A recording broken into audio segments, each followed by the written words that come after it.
Madame, Monsieur, bonjour et merci infiniment à vous de nous renouveler comme vous le faites chaque matin votre confiance sur Equinox Télévision. 10-12 le Zénith de ce mercredi 6 mars 2019. On est là clairement à 48 heures de la célébration de la journée internationale des droits des femmes avec au Cameroun cette polémique sur le boycott ou non de cette célébration des activités. On voit très bien qu'il y a deux camps qui s'opposent, celui porté par Kawala qui estime qu'avec les différentes femmes qui sont déplacées par l'entrevue de la crise anglophone, à cause de la crise anglophone, on ne devrait pas célébrer cette journée au Cameroun. Et puis il y a l'autre camp qui souhaite tout de même quand même marquer d'un sceau particulier cet événement du 8 mars. Il s'agit évidemment de ce groupe de femmes porté par Chantal Kabewa, la présidente de la Coordination générale des femmes du SDF, mais également de l'honorable Marlise Doualabel, députée RDPC. On voit très bien que là encore il y a donc cette discorde, cette controverse sur cette situation. En tout cas, on verra très bien comment tout cela se goupille dans les jours à venir. On verra très bien également si la célébration se passe comme il le faut, puisqu'actuellement on évoque le cas du pain du 8 mars qui ne sert à rien et qui n'est pas en soi quelque chose de palpable pour magnifier le combat des droits des femmes dans un pays comme le Cameroun. On parle également de Federica Mogherini, c'est la chef de la diplomatie européenne qui apporte son grain de sel sur la situation politique et sécuritaire du Cameroun et demande évidemment la libération de Maurice Kamto. Elle fait suite évidemment à cette immixtion, comme le disent certaines personnes, du monsieur Afrique américain, donc Tibor Nagui, qui lui également avait demandé au gouvernement camerounais de libérer Maurice Kamto, lequel gouvernement a déjà réagi en disant clairement regretter ces propos du monsieur Afrique de Donald Trump. On voit très bien que là, on s'engage vers un feuilleton diplomatique ou politico-diplomatique. Toute l'équipe est en place comme chaque matin. D'abord, vous, monsieur Batchou, Charles Hamel, bonjour et bienvenue. Bonjour, monsieur Eric Fopoussi Negou. Bonjour à tous les téléspectateurs. Panique au sein du sérail. Quels sont ceux qui, tapis dans l'ombre, cherchent désormais à couper toutes les têtes? Trop de têtes sont mises à prix désormais. Qui va sauver ce massacre? La mare semble être infestée d'hippopotames et d'alligators. Tant pis pour les crocodiles et les poissons. Vous faites là allusion à Edgar Alain Mebengo, le tout-puissant, l'intouchable, le vice-dieu, le démiurge. Les qualificatifs pour évidemment le nommer alors qu'il avait le vent en poupe. Alors, ministre délégué à la présidence, chargé de la défense, évidemment, manque aujourd'hui puisque désormais, il tombe en disgrâce vis-à-vis du régime de Yaoundé. On verra très bien si cette garde à vue, donc décidée hier par le parquet général du tribunal criminel spécial, va se maintenir au bout de 24 heures. Est-ce qu'il va évidemment être prolongé à 48 heures? On verra très bien. Ou si il sera placé sous mandat de dépôt et devra peut-être rejoindre la prison de Kondengi. On va suivre de très près ce feuilleton de l'opération Épervier avec Edgar Alain Mebengo. Alors sur le plateau ce matin, vous aussi, Karine Sontia, bonjour et bienvenue. Bonjour Eric Fopoussi, bonjour à tous les téléspectateurs. Le gouvernement camerounais, à la suite de la sortie du sous-secrétaire d'État américain aux affaires africaines en rapport avec la libération de Maurice Kamto et compagnie, le ministre de la Communication René Emmanuel Sadi répond Monsieur Kamto n'est nullement en détention pour avoir exercé des activités politiques ou participé légalement aux jeux politiques. Monsieur Kamto et ses partisans sont détenus pour des faits de droit commun et autres d'insurrection, d'hostilité contre la patrie et rébellion, ainsi de suite. Donc, désormais, tout est clair. C'est-à-dire que les autres États du monde n'ont pas à s'initier dans les affaires du Cameroun. Pour dire quoi? En fait, c'est ce qui est repris sur la toile que personne n'a le droit de s'immiscer dans les affaires du Cameroun. Et maintenant, on a oublié que nous ne sommes pas un pays extrait du monde. Donc ça veut dire que le Cameroun peut bien signer des accords commerciaux, le Cameroun peut bien signer des conventions internationales, le Cameroun peut bien, on peut bien aller se reposer dans ces pays-là et estimer qu'ils n'ont rien à faire. Non, rien à faire chez nous. Voilà, c'est une bonne concession, hein, Karine Sontia, que vous avez du monde, d'ailleurs. Également sur le plateau ce matin, bon, Bengan, bonjour et bienvenue. Bonjour, monsieur Foposi Negou, bonjour à vous, chers téléspectateurs. Le constat est alarmant. On dit que l'insécurité routière cause 17 000 morts par an au Cameroun et fait perdre à l'État plus de 100 milliards de francs. Ce constat a été fait devant le gouverneur de la région du Sud il n'y a pas longtemps. Donc la route tue. Ou alors certains disent que ce n'est pas la route qui tue, c'est nous qui tuons sur la route. Donc il à voir. Toujours est-il qu'il y a au moins 17 000 morts par an sur la route au Cameroun. Merci. D'accord. Voilà. Donc on va... Enfin, ils disent la route. Moi j'aurais dû dire des pistes qui existent au Cameroun. Donc faisons l'effort d'avoir des routes parce qu'on dit souvent là où la route passe, le développement suit. Mais avec les pistes que nous avons, si on les transforme en route, peut-être que les accidents vont être diminués. En tout cas, des efforts sont faits quand même en ce sens actuellement. Donc on va voir jusqu'où cela nous mène avec le ministère des Travaux publics. On voit très bien qu'il y a de nombreux projets qui sont également mis en branle. On verra très bien aussi par la suite si ces projets sont menés à bon port par le ministre Emmanuel Nganou Djoumessi, qui d'ailleurs trône à la tête de ce département ministériel. Alors on va démarrer l'émission de ce matin, mesdames, messieurs, avec la première articulation. Tendance que la voyageuse est là avec nous ce matin, très bien en place, droite dans ses bottes, elle ne déroge pas la règle. Bonjour et bienvenue. Bonjour Eric, tendance que est toujours en poste. Ce matin, on va s'arrêter au kilomètre 5. Pas d'Agobert. A dit que ici, là, Inoba, son fils s'appelle Martin, âgé de 35 ans, Martin. Je ne parle pas de Martin Foyan. Parce que vous parlé, vous avez dit que Martin Foyan. Non, Martin Foyan, c'est mon père. À qui il fait un coucou. Bonjour, Pater. C'est un très bon prénom, hein. Dagobert. Papa Dago. C'est un prénom. Pas Dago. C'est un prénom rock'n'roll. Pas Dagobert est en guerre avec son fils. Il vit au kilomètre 5. Oui. Donc, tout kilomètre 5 est même dépassé. Le problème, c'est que son fils, Martin, veut dicter sa loi. Je ne sais pas s'il dit ça. Âgé de 35 ans, avec un bagage intellectuel, il travaille dans une société de la place.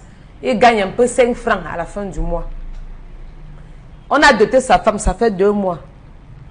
Son père lui a dit dernièrement que, comme ta femme a été dotée, libère-moi. Tu es déjà un homme. Il dit à son père que no bougie, because je garde mon argent pour m'acheter un terrain, construire avant de partir d'ici. Son père est devenu fou. Que jamais. Je veux vivre seulement avec mon épouse qui est votre maman. Nous, on va encore réjouir de notre jeunesse. Ouais, on te dit qu'un enfant et son père s'entretient, tu ris. Quand tu non, c'est la raison pour laquelle il veut que son fils parte de la maison. Yes, how is he lapping? Donc, le gars travaille, il s'en sort, il n'a pas faim. C'est un gars qui est bien. Il n'aime pas la fin du mois. Mais voici comment, pas d'avoir construit la maison, peu mon. Voici la grande maison, non? Il y a l'autre pas derrière comme ça. La dépendance. Voilà le gros français de ça. Il y a la dépendance derrière. C'est où son fils vit depuis. Mais ils ont doté la femme de son fils dernièrement. Et le père, lui, dans sa tête, il dit que son fils est déjà majeur. Qui doit libérer la maison. Le fils, lui, de son côté, dit que ouais, papa, je ne peux pas libérer la maison parce que partir toi en location, c'est un argent dépensé. C'est mieux que je reste là. Le peu que j'ai, je m'achète un terrain. Je construis et puis je te libère Le père a dit, Ogo bouge. Le père a dit que je t'ai dit que je vais juste rester avec mon épouse qui est votre maman. Et on va jouir de notre jeunesse. Il a 35 ans. 35 ans. Il a 35 ans. Il a un bagage. Si tu vois le gars là, Eric, s'il avait vu avant, c'est qu'il est mon beau-frère. Si tu avais vu avant un matin, c'est que tu aurais l'une de mes soeurs. Bon, est-ce que son père a un peu de moyens quand même? C'est un papa qui a travaillé dans le temps. Tu vois un peu les papas qui ont travaillé dans le temps là, non? Maintenant, c'est un papa retraité. Il s'assoit maintenant pour manger un peu ses petits, mais comme il a un peu les... C'est un papa qui a un peu, on le connaît au casino. Il a les maisons au casino, les cités là-bas au Carrefour Casino. Okay. Même ici au derrière poteau, il a ses cités, ses mini-cités où les locataires payent. Mais son problème, c'est qu'il veut que son fils le libère. Il a son fils a des frères, des sœurs. Son fils n'a que les sœurs. Donc ses petites sœurs sont là. Mais il dit qu'il veut rester. Pour ses sœurs, il ne dérange pas trop. Pour ses sœurs, il n'a pas bavardé. Parce que son tour, elle part à l'école. Mais lui, le père dit, comme tu travailles déjà, libère. Qu'est-ce qui te pousse à ne pas libérer? Point d'interrogation. Est-ce qu'un papa doit mettre son fils dehors? Attends. Le mettre dehors, on peut chasser. Oui. Est-ce qu'un papa doit chasser son fils de la sorte? Que libère-moi, tu pas louer. Est-ce qu'à 35 ans, on doit encore être chez ses parents? Même si on fait les économies. Est-ce que... Je m'arrête là, Eric. D'accord. Je commence avec cette phrase, voler de ses propres ailes.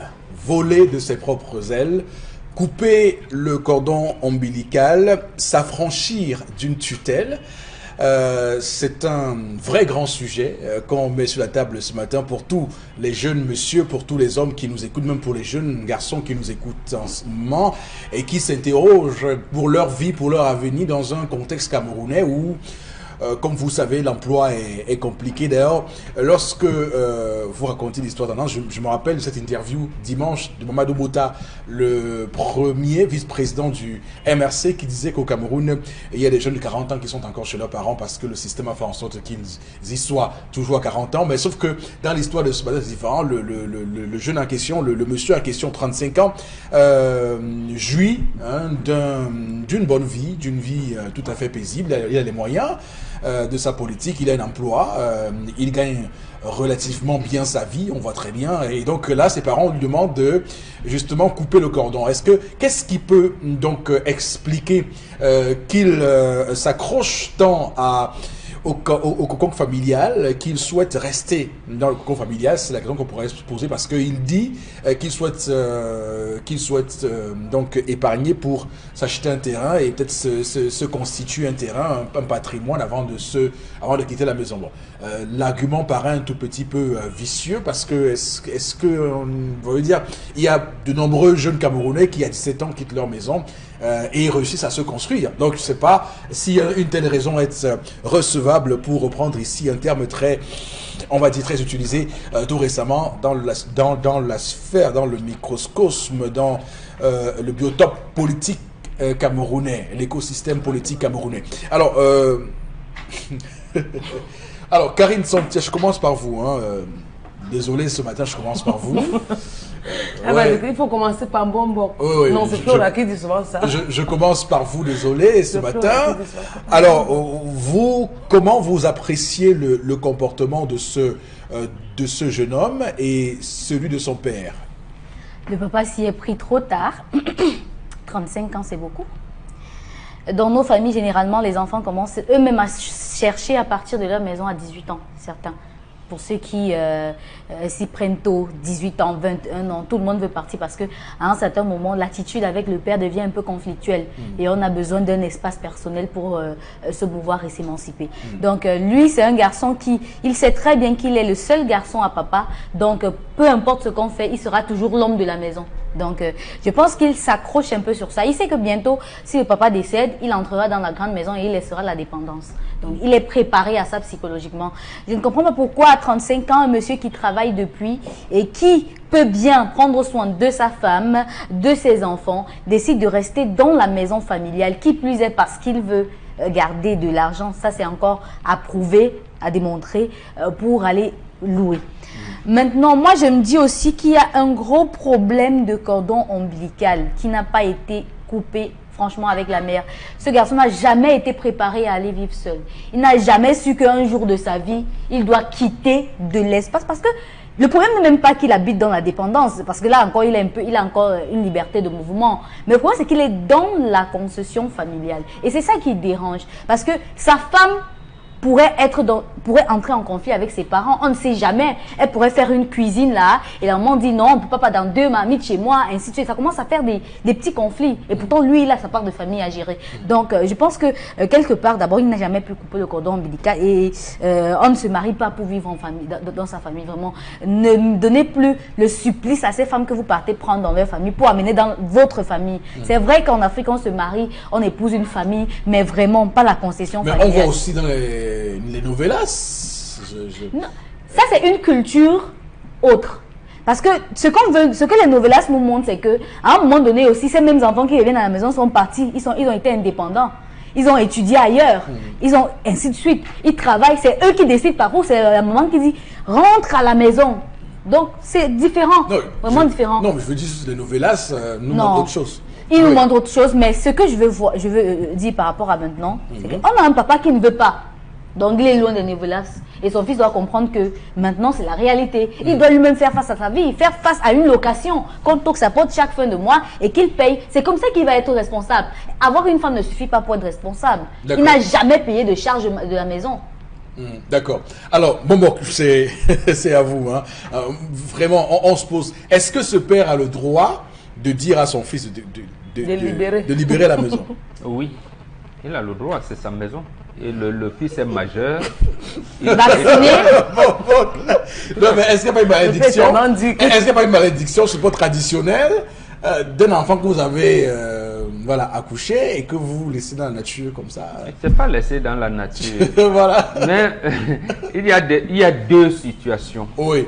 J'allais dire principales. Ça commence à se préparer lorsque l'enfant est circoncis.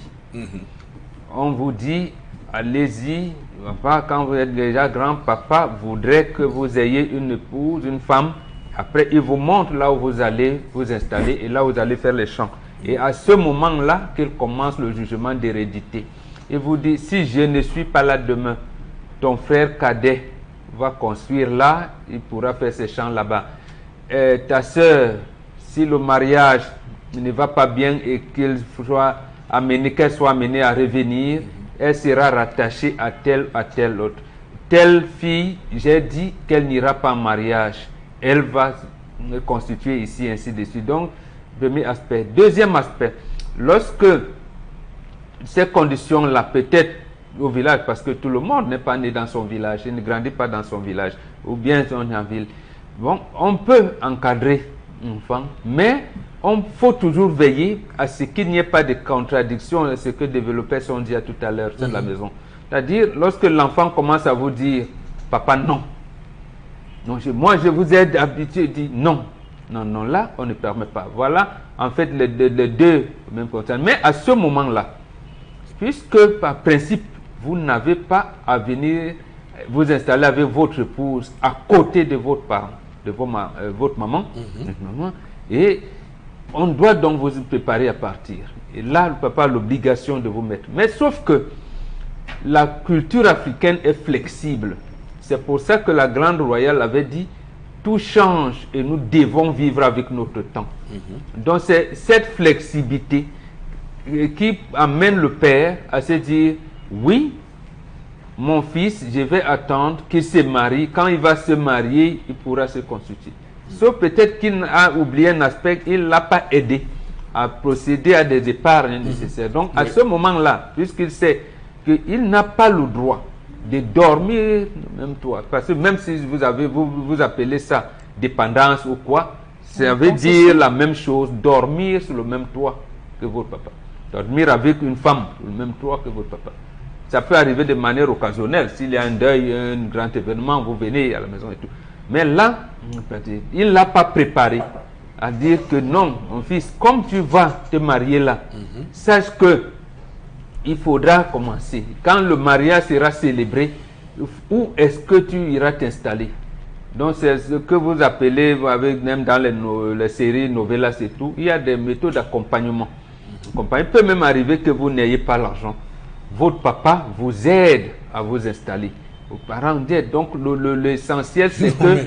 Ah bon, mais c'est... Oui, Il paye 6 mois de location. Tout à fait. Je vous dirais même qu'à un moment, il y avait même la rigidité au niveau de parents. Lorsque votre fils vous dit, papa, je ne fais pas, il vous a contrarié chez vous. Vous n'aviez plus besoin de demander quoi que ce soit à ce garçon. C'est vous qui devez prendre vos réserves pour aller lui construire une maison, vous s'installer. Parce que vous ne l'avez pas préparé à se prendre en charge à ce moment-là. Donc, pour éviter ce conflit. Donc, pour ce genre, la culture est flexible. Donc, on apprécie certaines situations au gré des moyens de la famille, au gré de l'évolution des enfants et tout. Sociologiquement, mais psychologiquement, qu'est-ce qui peut expliquer qu'un jeune homme de 35 ans, qui est déjà assez quand même avancé à l'âge quand même, 35 ans, c'est pas tout petit. Oui, et surtout qu'il travaille, qu'il a le moyen, non. Qu'il soit resté à la maison aussi longtemps, généralement, les garçons veulent deux ou trois petites choses expliquent cela. Sans tu as expliqué, peut-être que avec sa maman, il y a un lien qui est là et que cet enfant est resté longtemps dans les jupons de sa maman et ne veut pas en partir. Et que papa aussi, comme c'est l'unique garçon, il n'était vraiment pas rigide. Il lâchait un peu. Il lâchait un peu, c'est ça. Et le garçon aussi, j'allais dire, l'argument qu'il utilise n'est pas négligé. Il dit, je vais partir, mais je procède faire l'épargne. Ça veut dire quoi en fait? Peut-être il ne veut pas aller s'installer. Parce que, quand le papa a des dépendances et d'autres maisons en location, ça veut dire qu'il veut avoir une maison assez acceptable. Ce n'est pas où il va faire des planches et tout ça là, ou faire le contaminé là, en achetant les parpaings ici et là, pour ce simple fait de partir. Donc, il voudrait également s'installer avec un standing, un standing assez acceptable. Mais là, ça se négocie. Là, ce n'est plus papa. C'est vrai, papa a fait des erreurs, mais tu négocies. Avec ton père, tu lui dis, non papa, je voudrais que ça se passe ainsi. Mais de toutes les manières, ça ne doit pas faire l'objet de rivalité criarde comme c'est le cas. Alors, cher Amel, sur l'argument qu'utilise ce jeune homme lorsqu'il évoque l'épargne, est-ce à dire que nous autres qui avons décidé de nous mettre en location un peu très tôt, on ne construirons jamais une maison, c'est ça? Monsieur Eric Fopoussi, lorsque vous rentrez dans l'histoire de la création de nombreux villages, deux expressions vous rappellent. L'ancêtre fondateur du village X, s'étant rendu compte qu'ils étaient à l'étroit, décida d'aller chercher un nouveau territoire. L'ancêtre Y, grand chasseur de son état, découvrit un terrain giboyeux sur lequel il s'installa. D'autres acceptaient ceux qui ont livré des guerres pour pouvoir éteindre. Donc, monsieur Eric Fopoussi, on ajoute encore même, n'ayant pas pu succéder à son père, s'éloigna pour aller construire et créer un autre village. Raison pour laquelle X vient de Y qui vient de... Voilà l'arbre généalogique de beaucoup de villages. Donc, monsieur Eric Fopoussi, je penche sur l'étroitesse. Comment est-ce qu'un fils peut rester sur le même toit que son père, monsieur Eric Fopoussi? C'est pas normal. Le fils ne peut pas partager la même terre que son père. Non. Du jamais vu, monsieur Eric Fopoussi. Même à la chefferie. Je prends le cas de la chefferie. Pourquoi le chef ne vit pas à la chefferie avec ses frères? Lorsque vous atteignez 15 ans même c'est beaucoup. Lorsque vous atteignez 12 ans dans une chefferie, vous les enfants mâles, on vous chasse. Vous ne dormez plus à la chefferie. Seule votre maman et les filles sont encore tolérées à la chefferie. On vous chasse. Allez vous débrouiller. Autant que vous êtes quoi. Je dis on vous chasse. Allez vous débrouiller parce que vous êtes un danger, monsieur Eric Fopoussi, pour la maison. Monsieur Eric Fopoussi, la faute dans cette histoire revient à la mère. Pourquoi la mère? C'est la mère qui prépare son fils au mariage. Voilà la chose. Je vais me demander, tendance, ça fait combien de temps qu'il travaille? 8 ans. Non, mais 8 ans. Là, ça, c'est l'information qu'on n'avait pas. 8 Voilà, ans. 8 ans. Il n'a Ça fait 8 pas ans. pu se constituer. 8 ans. Voilà un gars qui travaille depuis 8 ans. Donc, monsieur, il faut Depuis pousser. qu'il a 27 ans. Lorsque l'enfant commence, la mère dit, attention, il faut que je t'inscrive dans une tontine. Il faut que tu penses épargner. Il faudrait que... Non, il faudrait que tu ouvres un compte. Même si la maman n'est pas ouverte dans la tontine, il faut que tu ouvres un petit compte en banque. Commence à acheter de l'argent. Tu dépenses quoi? Je te nourris. Je te donne tout ici. Ce n'est que ton taxi et peut-être l'habillement. Même la santé, c'est encore moi qui porte. Mets l'argent en banque. Donc, forcément, monsieur Rifopoussi, la maman est passée à côté. Soit on a un enfant qui On est en face d'un jouisseur. d'un jouisseur, monsieur Rifopoussi. D'un playboy, ça dit. Alors, monsieur Rifopoussi, voilà le père qui a lu les intentions de son fils. Cet enfant guette les biens de son père, du vivant de son père. Son père a lu ça. Son père lui a dit, tu voulais lancer le caillou, j'ai vu. L'oiseau a vu. Et tu sors. Tu sors d'ici, monsieur. Va te constituer. Va toi-même te constituer. Parce que, monsieur, il faut pousser ce type d'enfants qui restent là. C'est les enfants qui seront tellement jouisseurs qu'à la fin, ils vont vendre littéralement les biens de leurs parents sans comprendre comment le père s'est battu brique après brique pour construire ces différentes maisons. Pour monter une maison la plus acceptable, monsieur Fopoussi, avec 5 millions. Ça dit c'est une maison basique. Un 5 millions, vous allez construire. Aujourd'hui, les gens cherchent 2 à 3 millions. Et c'est à l'intérieur qui commence à crépir. C'est à l'intérieur qui commence à mettre les carreaux. Il faudrait qu'il apprenne cela, monsieur Eric Fopoussi. Et ça, c'est un travail. Le père s'est réveillé au bon moment. Il a laissé 8 années. Alors, comment est-ce que vous allez vivre sur votre toit, monsieur Eric Fopoussi? Votre fils est derrière. Il gronde sa femme. Vous aurez tendance à venir sortir pour dire que tu grondes pourquoi? Tu la grondes pourquoi? Hein? Là, à la maison, derrière, il ne rationne pas. La fille va courir pour venir chez vous dire que le papa, il n'a pas rationné. Vous allez surprendre le gars à la maison. Elle a préparé ce que je ne fais pas. Il est dans la cuisine de sa mère. Non, monsieur. Non, monsieur. C'est le repas de votre père. Donc, il sera à cheval entre chez lui et chez son père. Le jour que sa femme l'énerve, il sort avec la porte, il entre chez sa mère, il dort. Il déménage. Donc, monsieur, il faut qu'il soit en loi. Et c'est la seule stratégie que le père trouve. Éloigner son fils de la maison. Va, apprends comment payer la lumière. Apprends comment payer l'eau. Apprends le stress. Apprends le stress de la ration, monsieur, il faut poser. Apprends le stress de la maladie. Où la femme se lève et dit que j'ai les maux de tête. Tu lui donnes l'argent qu'elle va acheter les médicaments et guérir subitement. Tu rentres le soir, tu touches les médicaments, déjà pris prise unique.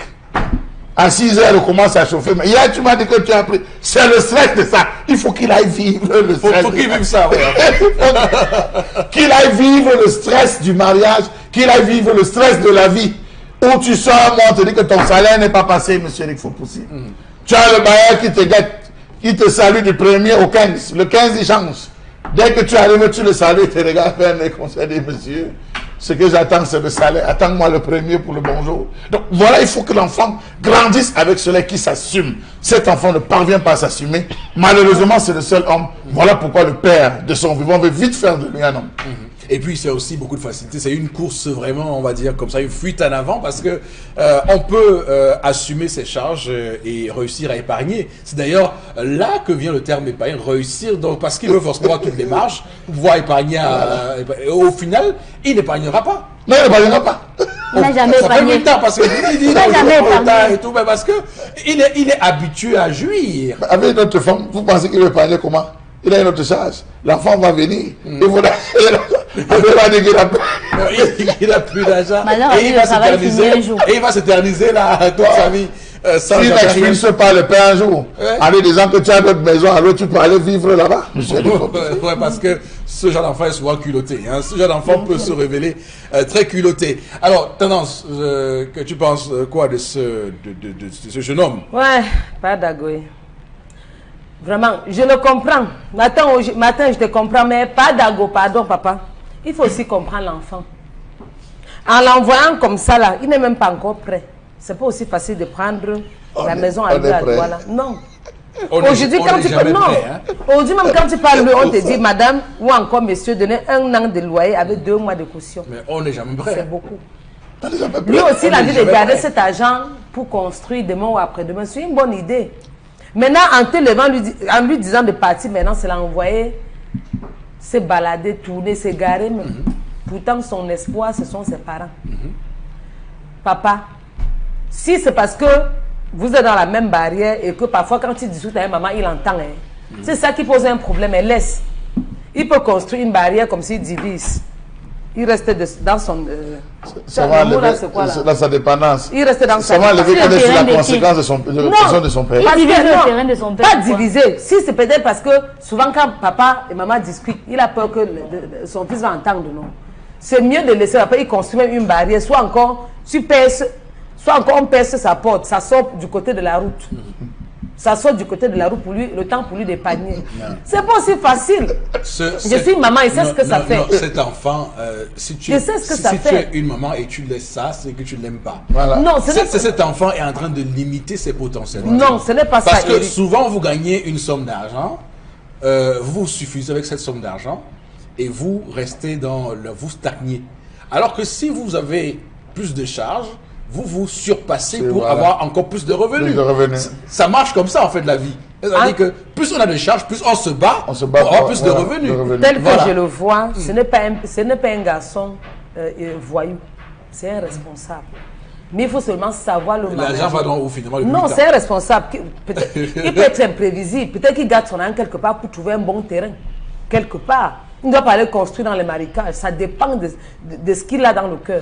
Peut-être qu'il a son budget, que ouais, j'ai peut-être mes 2 bâtons garés quelque part. Si dans les 2 bâtons, je n'ai pas encore retiré peut-être 500 000 francs pour la location, ça gâte mon programme. Il n'y a pas de problème tendance. Qu'il laisse sa femme dans sa famille, Papa, il adopte, il la laisse dans sa famille, pourquoi, il vit là en attendant de rejoindre sa femme. C'est pourquoi je propose à papa Dagobert que si c'est parce que tu as peur qu'il va contrôler tes faits et gestes et ma matière, papa, pardon, mets une barrière, comme ça tu perces sa porte vers la route. C'est lui donner déjà la maison. Non, pas donner la maison. C'est là lui donner de donner. Tu peux percer la porte vers la route, tu dis ok, tu en as encore pour 1 an. Ou encore tu lui dis que ok, ce que tu as gardé c'est combien?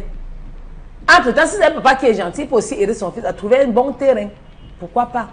À trouver un bon terrain quelque part avec les démarcheurs là. Le jour que l'enfant va acheter, il accompagne son fils parce qu'il est mieux placé pour connaître si le terrain, s'il y a les jongleurs du terrain ou pas. Si le fils avait un besoin de terrain depuis, je pense que son père, il aura un parent. D'accord, ok, très bien. On va lire quelques messages de nos téléspectateurs. L'enfant ne grandit pas devant son père. Voilà. L'enfant ne peut pas grandir devant son père. Il est encore bébé.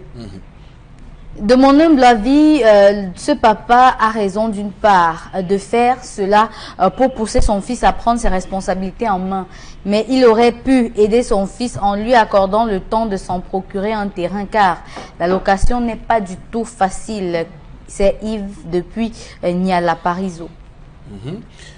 Merci à tous ceux qui nous regardent de Niala Parizeau ce matin sur Equinox. Même au génie militaire. Ouais. Qu'il libère, c'est en vivant seul qu'il va trouver la motivation pour se construire. Ça, c'est Honoré de Fumbo. Oui. Voilà.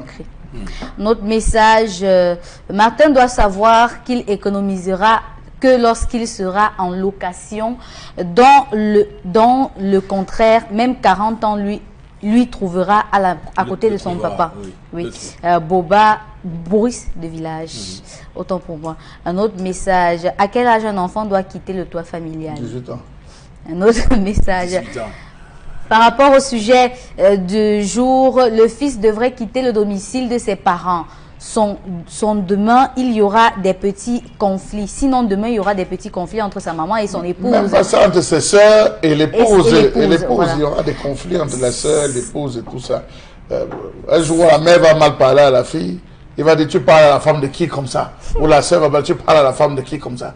Ça va donner lieu à des conflits. Si ce n'est pas sa femme qui gifle sa mère. Les gens... C'est même la femme même que papa doit parler. Parce que les femmes sont faites pour aller en mariage. Ok. Sortir de la maison pour partir en mariage. Cet homme est irresponsable. Il peut le faire. Il peut faire face à sa vie. Il attend la succession. Gaël depuis Loum. Un autre message. Papa veut qu'il devienne vraiment responsable, apprend à payer ses propres factures, mais lui n'attend que la mort du père pour s'accaparer de tout. Oumar Farouk. Un autre message. Ce papa est un père méchant, cupide. Pour moi, c'est à 35 ans qu'il décide de le bannir de la maison familiale. Achille de Douala. Vraiment. Ils sont violents. Ils sont violents. Le père cupide. C'est un manque de culture. En principe, non. Non. Le départ Oui. des garçons, même des enfants de la concession familiale, ne doit pas faire l'objet de litiges. Ne doit pas faire l'objet de litiges. Quand bien même l'enfant a 40 ans et travaille. Ça se fait comment? Dans la tradition, il y a 3 choses, ou alors 3 proverbes. Lorsqu'on dit la souris n'est pas l'esclave de l'éléphant, je ne mange pas chez toi, j'ai pris ma décision. Donc, les parents vous accompagnent à l'accomplissement de ces choses-là. Ça veut dire quoi? Ça veut dire que comme il n'y a de richesse que d'hommes, vous cherchez à avoir des hommes, vous avez les enfants. Deuxième étape, vous les amenez à s'épanouir. Troisième étape, vous les situez. D'accord, ok. On va arrêter là parce que le temps qui nous est imparti pour l'histoire du jour est complètement écoulé. On va apprendre la colère de Charles Hamel. À tout de suite.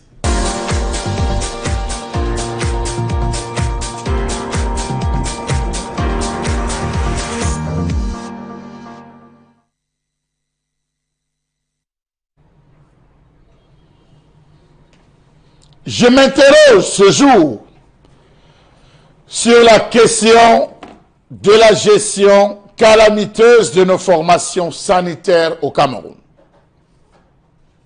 Je m'interroge sur le comment gérer désormais nos formations sanitaires, à qui rendent véritablement et effectivement compte nos directeurs de formation sanitaire.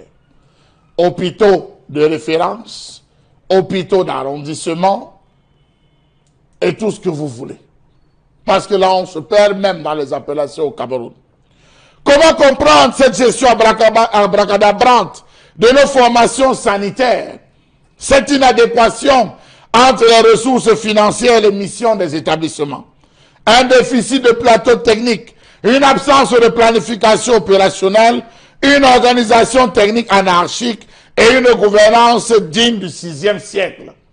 La preuve, depuis peu, les séquestrations ont repris dans les hôpitaux. Vous devez 5 francs, vous êtes séquestré jusqu'à ce que vous payez.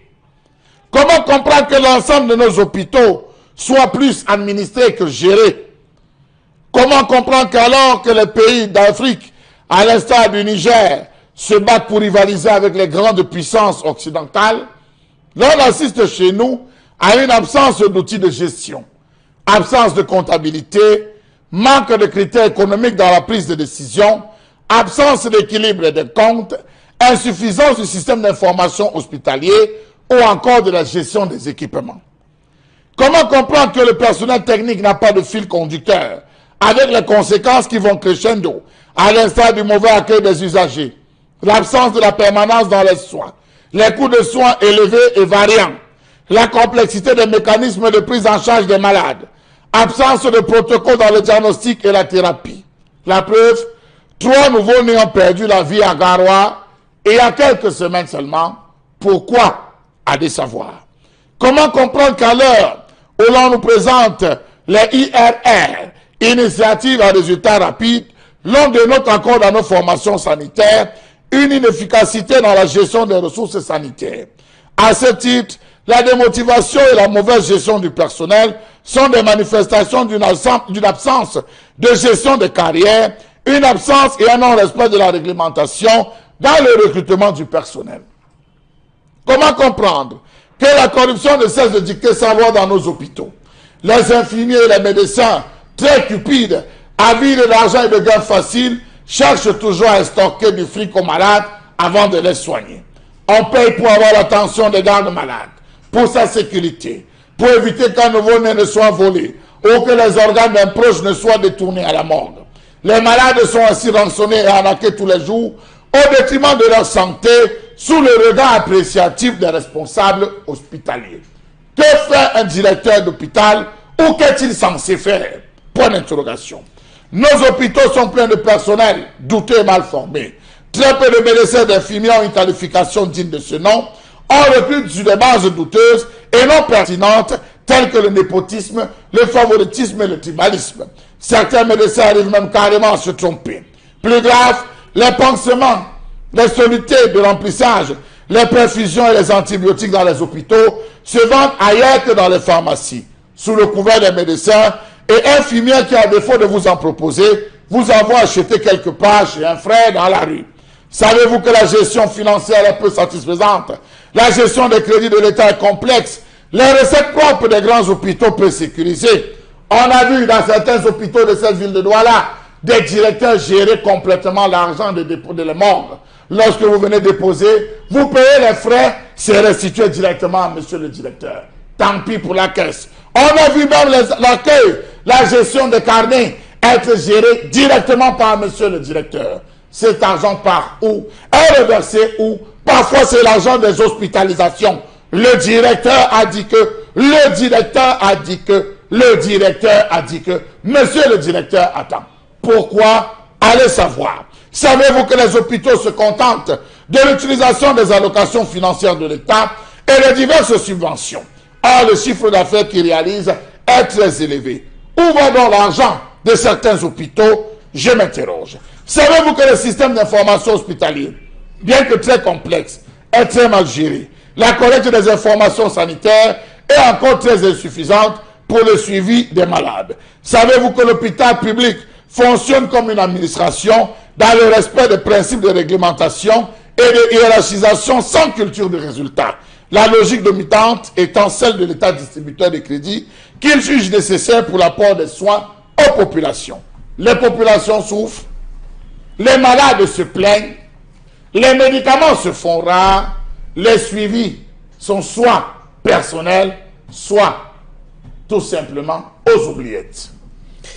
Alors, cette colère arrive dans un contexte qu'on doit situer dans ce pays avec le changement au ministère de la Santé publique avec l'arrivée de M. Malachi Manaouda qui a donc pris les rênes, les commandes de ce département ministériel, ce gros département ministériel. On voit très bien qu'il y a des choses qui sont faites. On va peut-être le laisser travailler parce que il arrive dans un contexte et puis vous savez que cette politique est dictée par le chef de l'État. On verra bien avec ce qu'il va faire pour décoder ses gestes. Mais pour l'instant, on voit très bien que c'est un ministre qui donne des gages de communication. Il communique beaucoup sur les réseaux sociaux, il descend sur le terrain, il a été aux prises parfois avec de quelques, on va dire, quelques polémiques autour de sa personne, mais il a réussi tout de même à s'en sortir. Et donc on va, pourquoi pas, revenir forcément sur les années Mafouda, qui ont été, comme vous le savez, très tristes pour la santé au Cameroun, pour le secteur de la santé publique au Cameroun. Et on voit très bien que des pays comme le Niger, que vous avez convoqué, que vous avez cité, Chalamel, sont des pays qui sont en avance, alors que, on va dire que financièrement, économiquement, le Niger n'est pas un si grand pays que ça, si on veut comparer le Niger et le Cameroun, même bien que le Niger soit très grand en superficie. Donc c'est une question qu'il faut qu'on se pose, puisque le système de santé au Cameroun est, on va le dire, plongé dans une léthargie après ces années Mafouda. Donc on peut s'interroger sur cette question. Nos hôpitaux, on nous avait annoncé les hôpitaux de référence. Nous sommes toujours en train de savoir si cette référence-là n'est que de nom, puisqu'on voit très bien que ces personnalités de l'État vont régulièrement à l'étranger pour se faire soigner. Et on avait vu que l'ancien ministre de la Santé était allé se faire opérer de la main à l'étranger, et ça peut poser des questions sur la confiance qu'il a lui-même de ces hôpitaux-là. Alors bon, Bengan, on vous passe la parole pour votre lecture, votre analyse à vous. Oui, en réalité, moi je pense qu'il y a une chose fondamentale, mais je commence d'abord par dire non, monsieur Manaouda Malachi, apparemment Malachi c'est un nom biblique, il n'a pas encore commencé à travailler. Ce qu'il est en train de faire, ça s'appelle prise de contact. Absolument. Voilà, il est en train de... Mais en tout cas, les signaux qu'il envoie sont plutôt appréciés par les personnes de santé que j'ai rencontrées. Bon, s'ils vont fonder son magistère autour de ça, je leur dirai tout de suite que vous avez fait tout faux. Ça, n'est pas. Il est en train de prendre contact. Quand il va s'asseoir, il verra la politique de santé publique définie par le chef de l'État qu'il aura déclinée. Là alors, on lui dira, docteur, travail. Là, il va sentir donc le travail. Donc, ce qu'il fait là, donner les gages d'ici, de ça, blâmer ici, non, mais demander qu'on enlève les toiles d'araignée là. Au moins, il le fait. Tout le monde l'a fait. Même Mamafouda. Lorsque Mamafouda venait d'arriver, il a même dit, ingénieur de mon état, je ne peux pas voir les trucs de la Quintini sur cet arbre là. C'est-à-dire la Quintini est en chantier. En tout cas, on ne fera pas un débat autour de lui, non, chacun a sa perception. Voilà. Mais l'idée, c'était de faire, de rapporter des faits. De l'accueil qui lui est fait. D'ailleurs, on va dire que au temps de Mamafouda, il y avait des rapports très difficiles entre le CIMEC, le syndicat des médecins du Cameroun, et Mamafouda. Donc, on voit très bien que là aussi, il y a un assainissement, il calme le jeu, ce qui est tout à fait utile pour mettre en place des réformes. D'accord. On va donc l'aider. Oui. Charles Hamel a utilisé une expression, effectivement, qui sied à ce qui se passe chez nous, ou alors à l'orientation donnée par le président de la République. Il s'agit de la planification stratégique. Mais sauf que je ne suis pas sûr que même les ministres de la Santé avant Mamafouda connaissent les déclinaisons réelles de cela. Parce que le chef de l'État lui-même s'en a offusqué, je pense en décembre 2017, quand il parlait de ce qu'il appelait la carte sanitaire. Ça veut dire que lui-même il n'en a pas.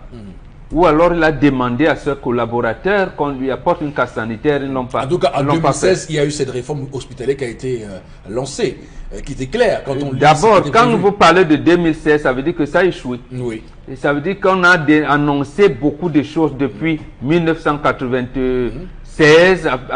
D'abord, lorsqu'on préparait le sommet de l'OUA, il y a eu beaucoup de réformes au point où le gouvernement lui-même s'est embourbé. Aujourd'hui, je peux vous dire un seul exemple. Il y avait une direction de la santé communautaire, mais ça existe où? Ça n'existe plus. C'était là en face de l'actuel ministère de l'enseignement secondaire. Apparemment, ça a été dissous. Mais par quel texte vous ne vous rendez pas compte? On avait dit, justement, lors de ces réformes, qu'on n'avait plus besoin de sages-femmes.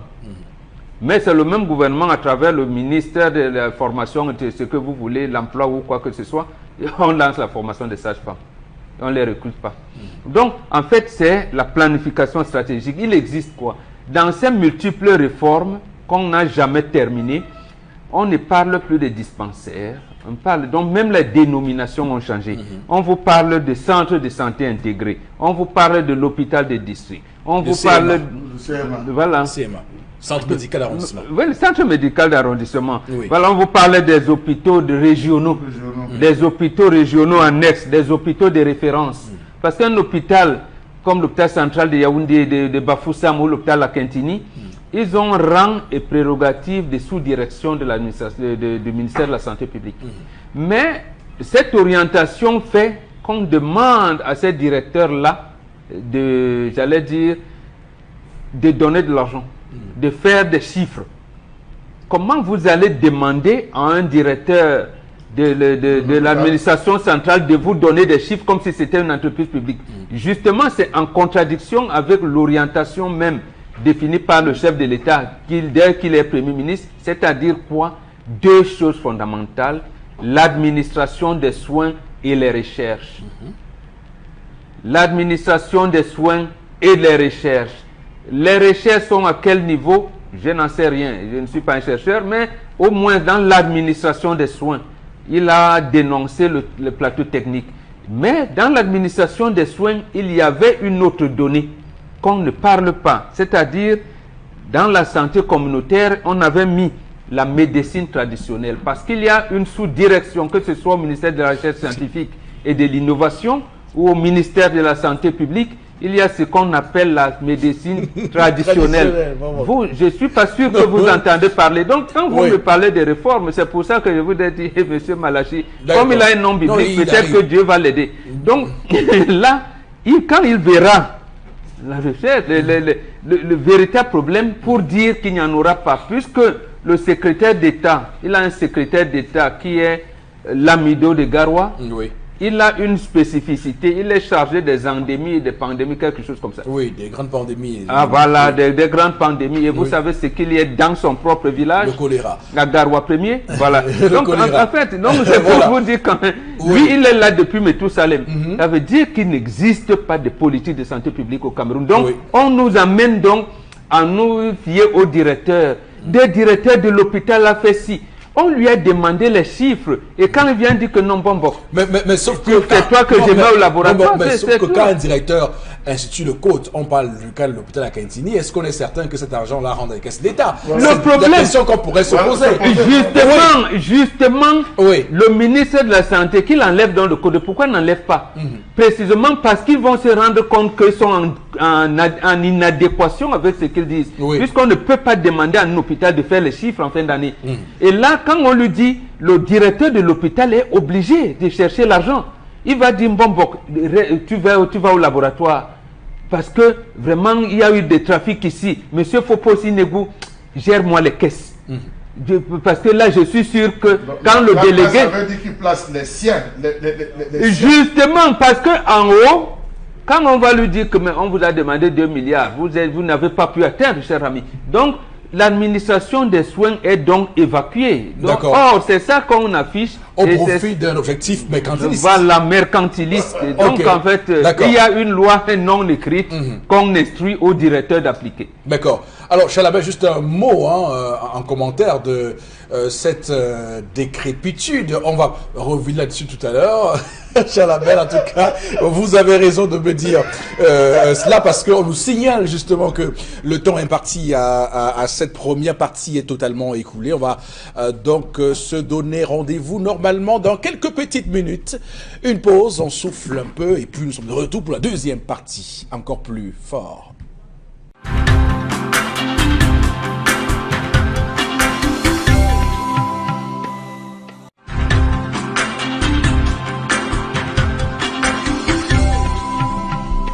Retour sur ce plateau, madame, monsieur, deuxième partie de votre magazine républicain 10-12, le Zénith de ce mercredi 6 mars 2019. On parle des sujets et d'autres. Et pour démarrer cette deuxième partie de l'émission, ou cette seconde partie de l'émission, nous allons lire quelques messages avec vous, Karine Sontia. Ensuite, nous ferons la revue des réseaux sociaux. Il n'y a plus de cardiologue à l'hôpital régional de Ngaoundéré. Un message n'est pas signé. Un autre message, ici à l'hôpital de district des Foulanes, chaque malade doit acheter une bouteille de javel et le savon avant de se coucher, en précisant que tu ne dois acheter cela que dans la boutique du directeur créée dans ce bureau, sinon tu iras rembourser où tu as acheté. Ça, c'est l'enrichissement illicite. Hein. Non, c'est le chiffre, monsieur. Non, c'est le chiffre. Il a la boutique le chiffre. Non, vous ne me direz pas que cette boutique du directeur, avec l'eau de Javel, tout ce qu'on achète là-bas, l'argent rentre dans les caisses de l'État. Faites tout pour que les chiffres parviennent. Bon, vous les justement, c'est déplorable. Mais ça veut dire qu'à l'hôpital de Foulane, on lui dit par exemple, donne-nous 1 milliard en fin d'exercice. Il voit donc le degré des médicaments, la fréquence des malades et tout, il arrive difficilement à 600 millions. Il va donc imaginer des formules, des stratégies pour y parvenir. Et c'est ça qu'on condamne. Non, mais si ça rentre dans les caisses de l'État... Même si c'est ça, c'est mauvais. Non, si ça rentre dans les caisses de l'État... C'est seulement ça. Ok. Même si ça rentre dans les caisses de l'État, c'est mauvais. Non, même si on déclare que ça a fraudé les caisses de l'État. Parce que de toutes les façons, vous auriez dû avoir... L'État ne doit pas faire ça. Ça veut dire que l'État est devenu l'arnaqueur public. Et quand vous aidez l'État à arnaquer les populations, au lieu d'administrer les soins et de faire des recherches, comme le même État a dit, ça veut dire que l'État a pénétré en brousse. Je voudrais demander à celui qui nous a écrit le message si le prix de l'eau de Javel coûte plus cher qu'ailleurs. Bien sûr. Je veux savoir. Bien sûr. Même si ça coûte 5 francs, le fait de ça coûte plus cher qu'ailleurs. Oui, Charles, allez-y, oui. Le docteur Matidizo Rebecca Moeti de l'OMS, qui était récemment au Cameroun, m'a surprise avec ses déclarations, M. Rifopoussi, lorsqu'elle a dit, je cite, que elle s'est rendue compte que les hôpitaux ont atteint un niveau comparable à ceux qu'on retrouve dans les pays occidentalisés. J'ai failli m'écrouler, M. Rifopoussi, parce que je me rends compte qu'on l'a amené dans certains centres, des centres bien précis, M. Rifopoussi. Elle n'a pas fait un tour au CHU. Elle n'a pas fait un tour à l'hôpital central. Elle n'a pas fait un tour, monsieur il faut possible. À la caisse. À la caisse. Oui. À l'hôpital de Foula. À l'hôpital de Foula. À l'hôpital de la caisse. Oui, oui, oui. Et on lui a présenté des malades qui pouvaient tout payer, des malades où il y a la clim même dans la salle d'hospitalisation. Elle n'a pas goûté. Donc, monsieur il faut possible, les hôpitaux camerounais souffrent. Ils souffrent non pas, monsieur il faut possible, du manque de moyens, mais de la mauvaise foi des gestionnaires de ces différents hôpitaux. La preuve, 2012, 2013, 2014, 2016, 2018 ont été des années où le climat social a été perturbé dans toutes les formations sanitaires, monsieur il faut possible. Cela vous présente la suffisance que ça ne va pas dans les hôpitaux. Le personnel a réclamé pendant longtemps la prise en charge gratuite en cas de maladie des personnels de santé et leur famille nucléaire. Jusqu'aujourd'hui, ça pose encore problème, monsieur il faut possible. Ou lorsque vous êtes infirmière dans un hôpital, votre enfant tombe malade, vous l'amenez, on vous dit le directeur dit qu'on paye. Et vous payez. Quel est donc l'avantage? Vous êtes allé à l'hôpital, monsieur il faut possible, depuis que le chef de l'État a dit que les palus simples sont pris en charge gratuitement pour les enfants. Tous les palus sont devenus compliqués. Avec Tous les palus sont devenus compliqués, avec monsieur des il faut traces de possible. typhoïde. Hein? Avec des traces de typhoïde. Et là, on sera à mettre plus, monsieur il faut possible. Est-ce qu'on a déjà vu véritablement quelqu'un qui souffre de typhoïde dans ce pays? Je me pose donc la question. Monsieur il faut possible. Sur la typhoïde, le Centre Pasteur a commis il y a peu un document pour expliquer que les tests qui sont faits de Vidal actuellement au Cameroun, on devrait plutôt privilégier, ils appellent ça l'hémogramme, qui permet davantage de mesurer clairement le niveau de soumission à la typhoïde dans le sang, et que le Vidal n'est plus approprié. Approprié pour, c'est pourquoi justement il y a beaucoup de gens qui vont à l'hôpital, ils se soignent et puis disent que non, à l'hôpital on ne soigne pas la typhoïde, c'est plutôt un indigène. C'est parce que justement à l'hôpital on ne mesure pas vraiment le taux de souffrance. Donc dans tous les cas, monsieur, oui, bon, c'est une parenthèse. Hein, je me soigne mieux c'est une parenthèse pour oui. du centre. Monsieur, il faut aussi, à l'hôpital gynéco-obstétrique de Moussou, et je salue là le docteur Manaouda Malachi, bonjour à vous, Excellence, monsieur le ministre de la Santé. Il a donné, monsieur Eric Fopoussi, il a pris une décision comme quoi on devait libérer tous les patients séquestrés dans les hôpitaux par manque de paiement. À l'hôpital gynéco-obstétrique, elles sont encore 3 qui sont séquestrées par le directeur qui estime qu'elles vont payer jusqu'à ce qu'elles sortent de l'hôpital. Donc, monsieur Eric Fopoussi, j'ai bien peur que monsieur Manaouda. Non, j'ai bien peur que monsieur Manaouda. Non, ce directeur, j'ai peur pour ce directeur parce qu'il n'a pas en face de lui. Est-ce que vous connaissez la longueur de ces mots? Non, bon, vous l'avez dit tout. Nous sommes sur ce plateau. Vous, Chalamel, nous sommes sur ce plateau. Vous verrez. D'accord. Dans tous les cas, monsieur Eric Fopoussi, à l'hôpital de Daroua, 3 nouveaux-nés sont décédés. Pour des soucis de couveuse, on a anticipé la sortie du premier. Le deuxième, il est sorti. Celle qui devait assurer la garde avait déjà littéralement abandonné avant qu'on ne la relève. C'était un infirmier de passage. Non, mais monsieur, il faut pousser. Monsieur, je vous prends des cas récents. C'est des cas récents pour vous démontrer que les différentes formations sanitaires ne sont plus administrées que gérées. Dans les années 70, Bob ne me dira pas le contraire. 70 à 80, on a vu des directeurs d'hôpitaux qui allaient faire le pied de grue dans le ministère en disant il me manque tel, je n'ai pas de personnel, je n'ai pas si vous ne me donnez pas, je ne rentre pas. Monsieur le ministre, vous allez signer avant que je rentre, vous signerez, monsieur le ministre. Mais aujourd'hui, monsieur, il faut pousser. Le personnel est douteux. Le matin, vous arrivez, on vous dit que le médecin vous a envoyé 3 personnels. Vous ne savez pas où ils ont été formés, quelles qualifications ils ont eues. C'est des recommandations. Vous les empochez. Non, mais c'était avant ça. Avant. C'était avant ça. Ouais. Ah, d'accord, vous voulez protéger. Parce que Vous ce qui dites va se passer que c'est l'air Manaouda. Parce que c'est l'air Manaouda. Non, ce qui va se passer maintenant, c'est vrai. Évidemment que Manaouda se met en place, monsieur Rifo. Donc c'est l'air Manaouda. Non, je pense que ça c'était avant. Avant Manaouda. Oui. Et entre-temps, il y a les gens qui ont les Monsieur Rifo pousser. Vous Et entre-temps, voulez me fragiliser. Et entre-temps, il y a les gens qui ont les stratégies. Chalamel, on dit que à la Kentini, les femmes qui accouchent, qu'on les confisque, la caisse escalade seulement maintenant. Oui, elles attendent. Elles font quoi avec le bébé? Elles escaladent. Elles abandonnent le bébé. Elles abandonnent. Elles donnent parfois les enfants à leur soeur, après elles escaladent.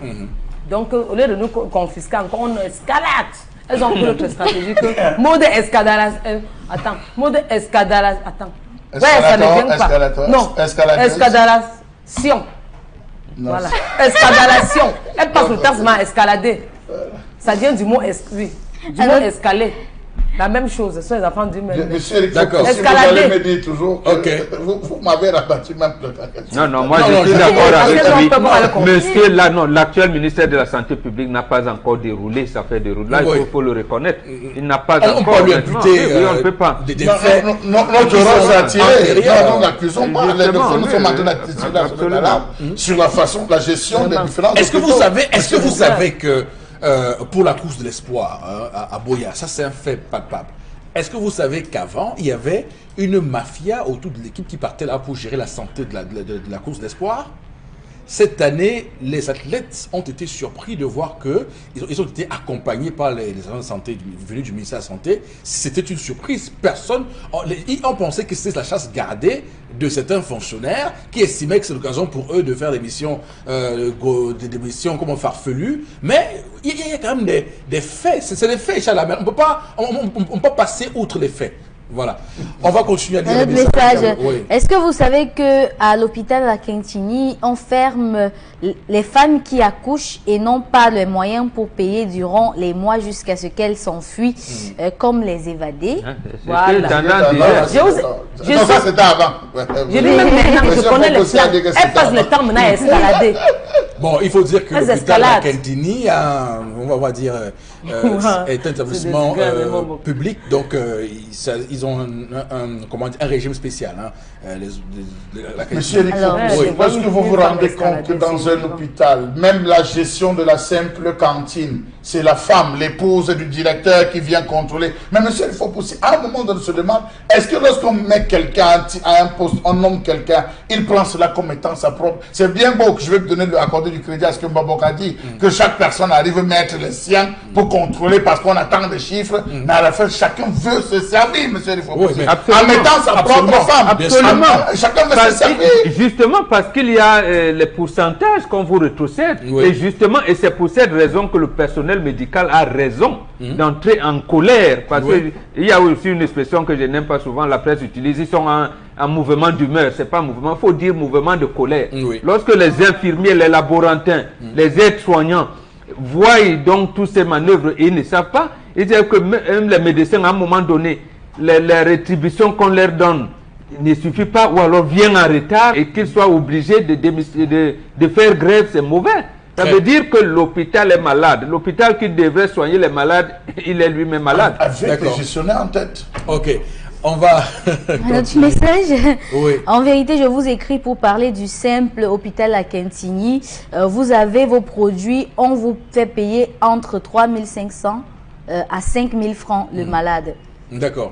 D'accord. Mais la Quintini, comme je l'ai dit, c'est des hôpitaux à régime spéciaux au Cameroun, puisqu'ils jouissent de ce qu'on appelle l'autonomie d'un établissement public. Donc, ils sont comme les gens la Quintini est classée dans le même registre, par exemple, que les sociétés d'État. Justement, Oui. c'est ce donc que moi, là, oui, c'est là justement. l'entorse Oui. qu'on ne devait pas, que un État normal Oui. ne devrait pas faire. Il y a deux choses fondamentales, l'éducation ou alors l'instruction et la santé. C'est-à-dire que c'est des choses pour lesquelles l'État est toujours déficitaire.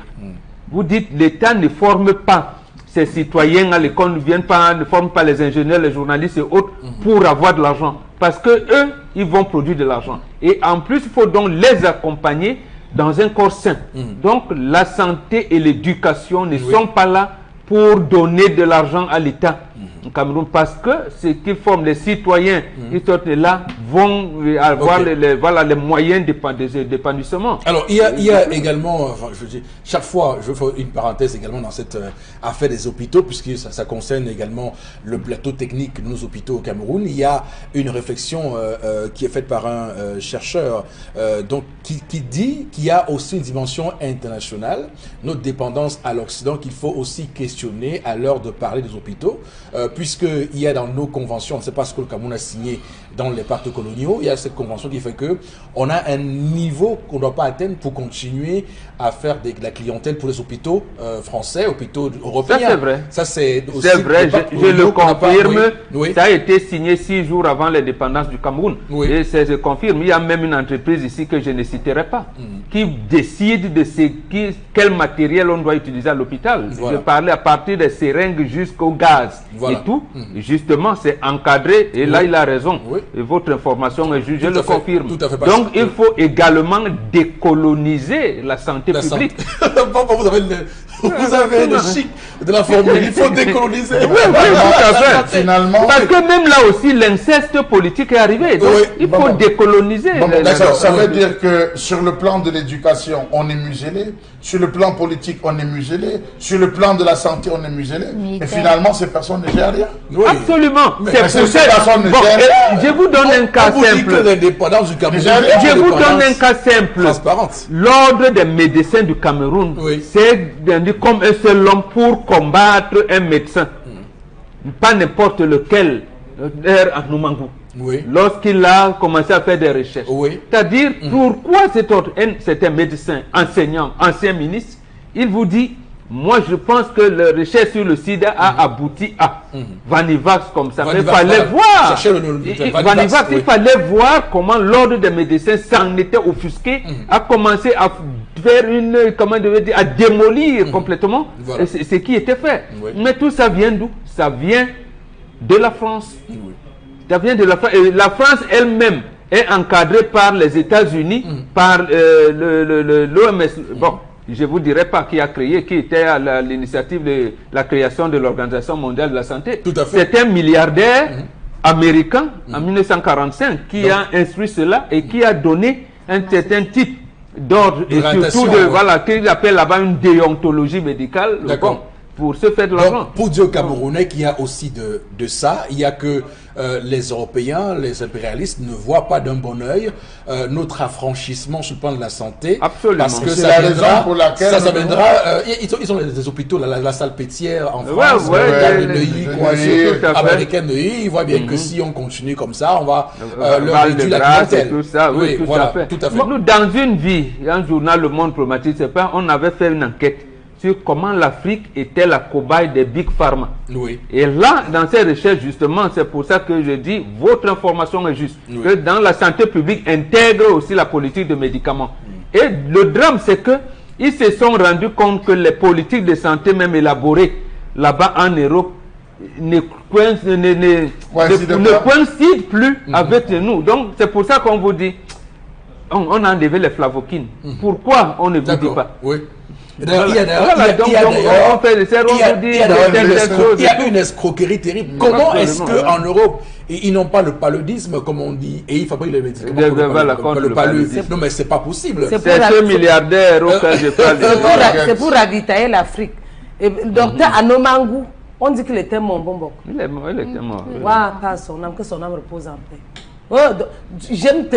Ouais, docteur Anomangou, comme là même ça fait comment? Ok, c'est bon. On va tout de suite, avec vous, Karine Zautière, rentrer dans la revue des réseaux sociaux. Equinox Télévision, nous y sommes en plein. Évidemment, les pieds et les mains liés dans cette revue des réseaux sociaux avec vous. Encore, Karine. Affaire Mbengo, l'épervier a cette fois arrêté l'ex-patron de la défense au Cameroun et même des transports. Alors, ils sont au nombre de 4 qui ont été interpellés. Edgar Alain Mbengo, Mbangue Maxime, Mbutu L. Gislain et puis Meigne Emmanuel Victor, tous placés sous mandat de dépôt après une folle journée au tribunal criminel spécial. La toile s'enlise entre ceux qui disent qu'enfin on a attrapé la personne qu'il fallait, d'autres qui disent que ce n'est qu'un feu de paille. En tout cas, sur la toile, les avis vont d'un bon train et ça ne fait que s'enliser. Alors, on va dire que l'homme qui se voyait à Etoudi risque moisir à Kondengui. Le jeu de mots est bien choisi. En tout cas, ce qui est certain, c'est que l'étau s'est resserré autour de Edgar Alain Mbengo, le vice-dieu, l'intouchable, le puissant, qui, comme vous le savez, a toujours montré une opulence particulière. En tout cas, aujourd'hui, on constate que la vie d'un homme ne tient qu'un petit fil. Je pense que lorsqu'on évoque ce sujet ce matin, il y a bien quelqu'un qui va sourire Titus Edzoa qui a 97 alors que Non, il n'est pas Mebengo est en train... Non, je commence là. Certains sont à l'intérieur. Quand Mebengo est encore le tout-puissant préfet du Fundi, vous savez ce qu'il donne comme injonction par rapport à ses sorties, lui qui voulait à l'époque être président de la République, lui qui voulait devenir candidat à la présidentielle, monsieur Edzoa. Donc, au final, Bengan, on se retrouve dans une configuration où le chef de l'État envoie un message clair. Il n'y a pas d'intouchable autour de lui. Oui, absolument. Oui. Absolument. C'est pour ça que le patriarche Focho vous dit que le pouvoir ne se partage pas. On fait semblant. On fait semblant de partager. Oui, on fait semblant. Ça ne se partage pas. Oui. Vous pouvez être là, vous bénéficiez même des nominations et tout. Quand on vous dit, monsieur, mon fils, et ça va comme ça. Non seulement ça va comme ça, vous allez un peu au frais. Oui. Non, effectivement. Mais le problème, c'est encore lui, l'entrepreneur en chef. Quand vous avez votre entreprise, il a dit à Eric Tindje, c'est sa première interview, je n'ai pas de preuves. On lui donne les preuves. Il a promulgué une constitution qui donne pouvoir à la justice. Et les juges d'instruction ne mettent pas les citoyens en examen. Ça devient un problème. Vous voyez, la France, il a dit qu'il était le meilleur élève de Mitterrand. Là-bas, lorsque la presse commence à parler de vous, vous voyez un juge d'instruction s'est saisi du dossier, il essaie de voir, ça limite les dégâts. Vous ne pouvez pas de là, bon, vous sortez, on commence à vous parler de vous en mal lorsque vous êtes préfet, mais on vous nomme quand même ministre. On vous donne encore un autre porte-président. On vous approche encore du créateur et tout. Ça donne à la limite cette envie de penser que vous êtes intouchable. Vous êtes intouchable, malheureusement. Mais comme ça ne donne pas de leçons à ceux qui les remplacent, je pense que tous les ministres vont se retrouver en prison. Ça veut dire que tous ceux qui sont ministres encore vivants depuis 1982, ils risquent de se retrouver. Mais il y en a qui ont compris comme Foto Victor que le pouvoir ne se partage pas et qu'on fait semblant et qui se rangent au final. Parce qu'il y a aussi un peu de zèle parfois chez certains qui... oui, il y a beaucoup de zèle parfois chez certains. Parce que quand on est ministre, c'est un poste politique. Oui. Ce n'est pas un poste administratif. D'accord. Le poste, l'administratif peut arriver au poste de ministre en cas de crise, comme nous en avons là. Il a dit résilience. On peut donc regarder au sein de l'appareil privé du Cameroun, est-ce qu'il y a quelqu'un qui peut venir, par exemple, relever les entreprises camerounaises et relever l'économie, la santé publique. Bon, on vous dit, là, on vous prend. Mais en principe, vous êtes militant. D'accord. Mais lui, le chef de l'État, a fait comme si les étudiants de l'ENAM avaient la science infuse. Non. Bon. Quand bien, oui, il faut le dire. On doit quand même reconnaître que lorsqu'on observe le profil de ceux qui sont le plus souvent embastillés dans cette affaire de l'opération Épervier, c'est des gens qui manquent un peu de discrétion, des gens qui ont parfois montré un peu de zèle, qui ont parfois surpassé leurs fonctions, qui ont parfois montré un peu trop leurs ambitions. Mais il y a aussi... parfois, voilà, donc... Non.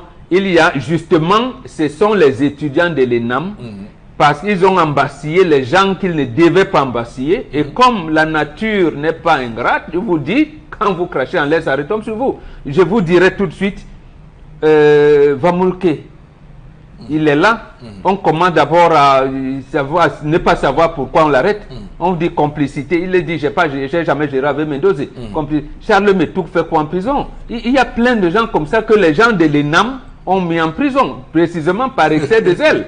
Là, je le dis à mon vision. Donc maintenant, parce que eux, s'ils avaient été militants, au moins, mais quand ils se retrouvent ministres, vous voyez, même Anderson, dernièrement, il confond même les papiers en tête. D'accord. Il prend le papier en tête du ministère et il convoque les réunions de parti. Alors, Charles Abel, c'est un secret de polichinelle. Hein. On voit très bien que les Camerounais souffrent, que les Camerounais ont du mal à envoyer leurs enfants à l'école, le stress parfois meurt d'AVC parce que accablés par les problèmes de la vie, par les poches qui sont souvent trop souvent vides, Et lorsqu'on voit en face la jouissance, l'opulence, l'oisiveté, l'exagération, la prééminence de l'argent fou, l'argent illicite, que nous montrent parfois ces courtisans du palais royal, on se pose beaucoup de questions. Aujourd'hui, on va dire qu'on est en train de gloser, on est en train de se regarder devant un miroir face à cette descente aux enfers de Bebengo. Mais au final, on se pose la question, qu'est-ce qui change fondamentalement dans cette affaire? Monsieur Erifo, oui. Vous savez, chaque fois qu'il y a des sujets brûlants qui retiennent l'attention du peuple,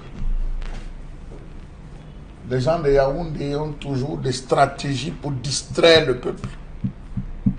L'un des sujets poignants sur lesquels le peuple a les yeux rivés, attentifs et attentionnés, c'est le cas du professeur Maurice Kamto. Pour l'heure. Vous faites Non, un lien. monsieur, il faut pousser. Il y a eu plusieurs cas. Vous faites un lien. Non, il y a eu plusieurs cas. D'accord. Qu'on peut vous prendre où il a fallu une distraction. Rappelez-vous, quand il fallait faire passer le code de procédure, le code électoral le pénal, je pense pénal. Le code pénal. Le code comme tu avais fait là. Oui, code pénal. Le code pénal. Oui. Alors, lorsqu'on avait trouvé des irrégularités, plein d'irrégularités, quand on a commencé à contrarier, on a cherché un prétexte, on a mis devant, c'est passé. Monsieur, il faut pousser. Que va-t-il se passer demain? Pourquoi on a retardé cette nuit? Le 7, c'est demain, monsieur il faut pour que si là où la BS Corpus doit se prononcer. Va-t-on le mettre aujourd'hui? Non, non, je réfléchis, monsieur. J'essaie de réfléchir en discutant. C'est un grand écart. Mais monsieur, c'est pas un grand écart. C'est pas un grand écart. On a le droit de s'interroger, c'est une interrogation. C'est un grand écart trop forcé, là. Non, monsieur, il faut pousser, on a le droit de s'interroger. On a le droit de s'interroger. Non, mais l'affaire Bebengo, vous savez, c'est depuis monsieur, tellement de temps qu'on en parle. Monsieur Eric Fopoussi, on se rappelle toute l'exactation qui avait été faite au lendemain, lorsqu'on l'a enlevé, on a dit qu'il devait être gardé. Aussitôt des réunions ont été faites où il y a eu l'intervention de Jean Foumanakam, de regretter de mémoire. Oui. On sait tout ce qui a été fait, les discussions qui ont été entreprises et comment est-ce qu'on a laissé. On a fait sursoir le dossier, monsieur Eric Fopoussi. Voilà un dossier qu'on a laissé sursoir. Pas une fois, pas deux fois. Il est tombé malade. La fois où on devait l'arrêter, il est tombé malade, il s'est fait hospitaliser. On a encore piétiné le dossier, monsieur Eric Fopoussi, jusqu'à ce qu'on arrive au décès et que cette affaire ressurgit étrangement après le décès de Jean Fouman et qu'on insiste, il faut tuer. Après ça, on a sorti un argument selon lequel, et vous l'avez vu tout à l'heure, ce que les internautes ont dit, c'est tel clan qui veut couper la tête. Je ne vais pas rentrer là-dedans, monsieur Le Faux-Poussi, mais je veux vous dire qu'à un moment donné, il faudrait qu'on se pose les véritables questions. Vous savez, chaque fois qu'on a eu, le moment où les Camerounais attendaient qu'on prenne sa tête, monsieur Le Faux-Poussi, on n'a pas pris. Non, mais justement, Charles, mais vous ne pouvez pas éviter le clan. C'est précisément à ce niveau, ça veut dire que son clan était fort. Père maman, et si mes ménias menti à mon père, tu es où depuis? On veut savoir où non, tu es. C'est ton père qui l'a laissé partir. Ok, d'accord. Peut-être qu'il a menti. Aujourd'hui, s'il se retrouve de l'autre côté, vous savez qu'on lui a attribué pas mal de choses. On lui a attribué, par exemple, ça c'est pas moi. Il ne faut pas les ragots sur ce plateau, jamais. Attendons qu'on indique les chefs de culpation.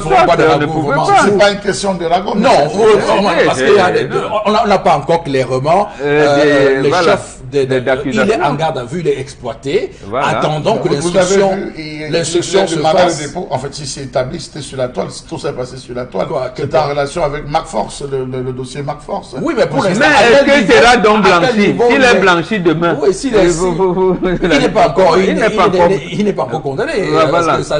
Alors, on va, avec vous, Karine, vraiment aller au pas de course puisque le temps nous est imparti. Vraiment, le temps passe trop vite dans cette émission. Allez-y, rapidement. Alors, fausse résurrection en Afrique du Sud. Alpha Lukao présente ses excuses au public pour avoir laissé croire qu'il aurait ressuscité un mort dans son église. Le pasteur de l'église Alleluia Ministries International a reconnu que l'homme qui se trouvait dans le cercueil n'était pas mort et n'avait jamais été à la morgue. Je tiens à m'excuser pour la déformation des faits. Ceci a été possible à la suite d'une enquête ouverte par la Commission pour la promotion et la protection des droits des communautés culturelles, religieuses et linguistiques. Bon. Il a lui fait son one-man show quand c'est fini. Les non, mais cet individu doit... Qui rembourse alors l'argent qu'on Mon Dieu. Ok, Charles Hamel, vous qui avez d'ailleurs suivi... Non, c'est l'ami de Tendance. Non, c'est l'ami de Charles Hamel. C'est l'ami de mon frère. Oui, Charles. Massa. Monsieur Eric Fopoussi, je souhaiterais que le Cameroun atteigne le degré de décision et comment je veux dire, de fermeté qu'a le Rwanda. On a fermé 6000 églises au Rwanda, monsieur Eric Fopoussi. Oui. Je souhaiterais qu'on ferme des églises au Cameroun parce qu'à la suite de cela, cela démontre comment est-ce que ces différents pasteurs avilis à service encore, monsieur Eric Fopoussi, ce peuple qui est déjà dans le cerveau, où la cervelle a déjà été lobotomisée. Cela démontre, quand vous rentrez dans ces églises, vous voyez des gens qui vous disent qu'ils font sortir les vers intestinaux avec la main. Ils frappent sur le ventre. On vous parle des gens qui étaient handicapés, moteurs. Vous les voyez se lever, marcher. Monsieur, il faut pousser, c'est un appel pour dire attention, il faut frapper avec la dernière énergie. Et pas plus tard que le week-end dernier, il y a un pasteur sur la ligne de Bekoko qui a lui aussi fait cela en disant qu'il devait réveiller les morts jusqu'à dire qu'il donnait rendez-vous à la fin du mois de mars pour réveiller. Non, mais Chalamé, je vous avais raconté sur ce plateau une histoire. À Yaoundé, j'ai fait une enquête avec un pasteur. Qu'est-ce qui se passait avec lui? Il recrutait des jeunes affamés, des jeunes qui manquaient quoi faire, des jeunes flemmards, et il leur donnait 5000 francs par séance. Et avant chaque séance, il y avait des séances d'entraînement, avant la messe, ou le culte qu'ils font là-bas, il y avait des séances d'entraînement où on vous apprenait à vous mettre en transe. Si vous réussissez à mimer, donc à imiter une personne qui est en transe, vous avez 5000 francs, vous irez donc à la chapelle, vous verrez comme vous êtes en transe et le pasteur aura tout fait de mettre la main sur vous, que vous retrouverez normal et on dira que vous avez été soigné par ce pasteur-là. Et c'était un business où les jeunes flemmards qui n'avaient rien à faire ça s'amusait à bien trouver leur compte. C'est une mafia. C'est une escroquerie assez ouverte. Tous ces fidèles qui disent et lisent la Bible n'ont pas vu ce passage où il est écrit, vous avez reçu gratuitement, donné gratuitement. Regardez la vie de ces pasteurs, regardez comment ils vivent. L'opulence dans laquelle ces pasteurs vivent, monsieur Fopoussi. Ces voyages, ces repos, ces carrosses, ces constructions que ces gars sont en train de s'offrir sur le dos des pauvres populations. Il y a 3 boutiques sur le Terminator. À 3 boutiques, il y a un endroit où les fidèles VIP s'asseyent, les fidèles non VIP. 5000 pour la clim. Charles, mais tu connais l'endroit là? Je connais l'endroit là, 3 boutiques. Maintenant, on va tout voir dans ce pays. La dernière fois, il y a une femme qui a vu le totem de son mari à Minkan. Elle a dit qu'elle a vu Jésus. Tous les gens vont prier là-bas maintenant. Donc, au Cameroun, maman, je vais te donner une proposition. Il faut faire en sorte que pour prier là-bas, on donne 5000 francs. Vous allez voir comment tous les Camerounais vont venir donner 5000 francs pour prier. D'accord.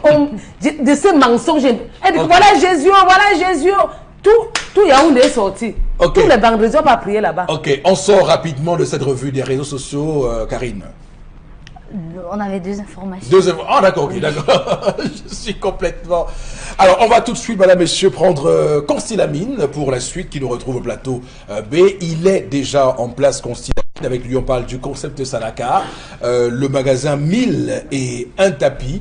Consti, bonjour. Oui, bonjour Eric, bonjour à tous les clients du concept Salaka. Il y a 5 clients.